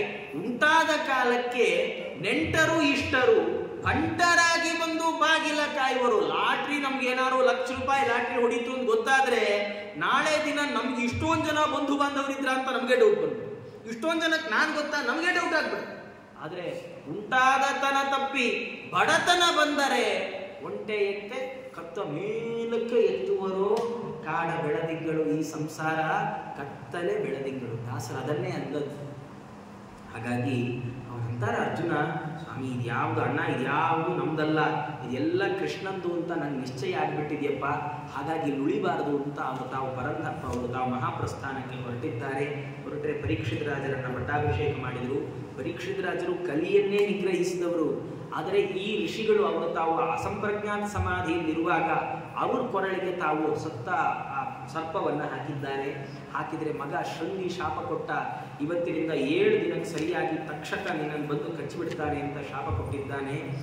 ಭಕ್ಷತಿ ಸ್ಮ ಕುಲಾಂಗಾರಂ ಚೋದಿತೋಮೆ ಪಿತೃದ್ರುಹಂ, ನನ್ನ ತಂದೆಗೆ ಅಪಮಾನ ಮಾಡಿದ್ಯಾ, ನಿನಗೆ ಇವತ್ತಿನಿಂದ 7 ದಿವಸ ಆಯುಷ್ಯ ಅಂತ ಶಾಪ ಹಾಕಿದ. ಯಾವ ಆಡೋ ಸಣ್ಣ ಹುಡುಗ ಅವ ಶಾಪ ಹಾಕಿದ್ರೆ ಅವರ ತಂದೆ ಎದ್ದ ಮೇಲೆ ಆ ಋಷಿಗಳಂದ್ರಂತೆ, ಅಯ್ಯೋಯ್ಯೋ ಎಂಥ ತಪ್ಪು ಕೆಲಸ ಮಾಡಿಬಿಟ್ಟು ರಾಜನ ಮೊದಲು ವಿಷಯ ತಿಳಿಸೋಣ ಅಂತ ಹೇಳಿ ರಾಜನ ವಿಷಯ ತಲುಪಿಸಿದ್ದಾರೆ. ಆಗಲೇ ಪರೀಕ್ಷಿತ್ ಮಹಾರಾಜರು ಬಹಳ ಬೇಸರದಲ್ಲಿದ್ರು. ನಾ ಯಾಕೆ ಹಿಂಗೆ ಮಾಡಿಬಿಟ್ಟೆ ಅಂತ. ಯಾವಾಗ ಶಾಪ ಬಂದ ಸುದ್ದಿ ಗೊತ್ತಾಯ್ತೋ ಬಹಳ ಖುಷಿ ಆಯ್ತಂತ. ಅಬ್ಬ ನನ್ನ ತಪ್ಪಿಗೆ ಪ್ರಾಯಶ್ಚಿತ್ತ ಆಯಿತು, ಖುಷಿಯಾಗಿದೆ. ಅವರು ತಾವು ಎಲ್ಲವನ್ನ ಬಿಟ್ಟು ಗಂಗಾ ತೀರಕ್ಕೆ ಬಂದರು. ಅಲ್ಲಿ ವಾಸ ಮಾಡ್ತಾ ಪ್ರಾಯೋಪವೇಶಕ್ಕೆ ಕೂತ್ಬಿಟ್ಟಿದ್ದಾರೆ. ಕೂತ್ರೆ ಪರೀಕ್ಷಿತ್ ಮಹಾರಾಜರು ಪ್ರಾಯೋಪವೇಶಕ್ಕೆ ಕೂತರು ಗೊತ್ತಾಗ್ತಿದ್ದ ಹಾಗೆ ಎಲ್ಲ ಋಷಿಗಳು ಮುನಿಗಳು ಎಲ್ಲ ಬಂದು ಸೇರಿದ್ದಾರೆ. ಜೀವನ ಪೂರ್ತಿ ಧಾರ್ಮಿಕನಾಗಿ ಬದುಕಿದರೆ ಕೊನೆ ಕ್ಷಣದಲ್ಲಿ ದೇವರೇ ತನ್ನ ಸ್ಮರಣೆ ಬರುವ ಹಾಗೆ ಮಾಡ್ತಾನೆ ಅಂತ ಹೇಳಿ ಕಥೆ ಇದೆ. ಜೀವನ ಪೂರ್ತಿ ಏನ್ ದೇವ್ರು ಅಂದ್ರೆ ಬೇಡ, ಕೊನೆ ಕ್ಷಣದಲ್ಲಿ ತಾನೇ ಆವಾಗ ಸಿಕ್ಕರೆ ಸಾಕು ಅಂದ್ಕೊಂಡ್ರೆ ದೇವ್ರು ಕೊಡೋದೇ ಇಲ್ಲ. ಎಲ್ಲ ಋಷಿಗಳು ಬಂದರೆ ಅವರ ಜೊತೆಗೆ ಪರೀಕ್ಷಿತ್ ಮಹಾರಾಜರ ಅವರಿಗೆ ಅನುಗ್ರಹ ಮಾಡಲಿಕ್ಕೋಸ್ಕರ ತತ್ರ ಭಗವಾನ್ ವ್ಯಾಸ ಪುತ್ರ ಯದೃಚ್ಛಯಾಗಾಮಠಮಾನಃ, ಅವರು ಭಗವಂತರಾದಂತಹ ವ್ಯಾಸರ ಮಕ್ಕಳಾದ ಶುಕಾಚಾರ್ಯ ಅವರು ಬಂದರೆ ಅವರು ಏನಂದ್ರೆ 5-6 ವರ್ಷ ಸಣ್ಣ ಮಗುವಿನಂತೆ ಕಾಣ್ತಾ ಇದ್ದಾರೆ. ಅವಧೂತರು ದಿಗಂಬರರಾಗಿದ್ದಾರೆ. ಅವ್ರ ಹಿಂದೆ ಈ ಮಕ್ಕಳು ಯಾರೋ ಬಂದರು ಅಂತ ಕಲ್ಲಿಸೀತಾ ಇದ್ದಾರಂತ ಅವ್ರ ಮೇಲೆ. ಅಲಕ್ಷ್ಯ ಲಿಂಗ ಅನ್ನತ್ತೆ ಭಾಗವತ. ಅವರ ಸ್ವರೂಪ ಎಂಥದ್ದು ಅಂತ ಯಾರಿಗೂ ಗೊತ್ತಾಗ್ತಿರಲಿಲ್ಲ. ಹಾಗೆ ಅವರು ತಾವು ಬಂದರೆ ರಾಜನ್ ಗೊತ್ತಾದ್ರೆ ಆತ ನಮಸ್ಕಾರ ಮಾಡಿ ಆಸನ ಕೊಟ್ಟರೆ ಅವರು ಕೂತರು. ಅದು ಆಶ್ಚರ್ಯ. ಅವನ ಆಸನ ಕೊಟ್ಟಿದ್ದ ಆಶ್ಚರ್ಯ ಅಲ್ಲ, ಅವರು ಕೂತ್ರೆ ರಾಜ ಕೇಳಿದ, ಸ್ವಾಮಿ ತುಂಬ ಸಮಯ ಇಲ್ಲ, ಯತ್ ಶ್ರೋತವ್ಯಂ ಅಥೋ ಜಪ್ಯಂ ಯತ್ ಕರ್ತವ್ಯಂ ನೃಭಿಸ್ಸದಾ ಸ್ಮರ್ತವ್ಯಂ ಭಜನೀಯಂ ವಾ ಬ್ರೂಹಿ ತತ್ವಾ ಯದ್ವಾ ವಿಪರ್ಯಯಂ. ಯಾವುದನ್ನು ಕೇಳಲೇಬೇಕು, ಯಾವುದನ್ನು ಜಪಿಸಲೇಬೇಕು, ಯಾವುದನ್ನು ಮಾಡಲೇಬೇಕು, ಯಾರನ್ನು ನೆನೆಸಲೇಬೇಕು ಅಂತ ಹೇಳ್ರಿ, ಯಾವುದನ್ನು ಮಾಡಲೇಬಾರದು ಅಂತ ಹೇಳ್ರಿ.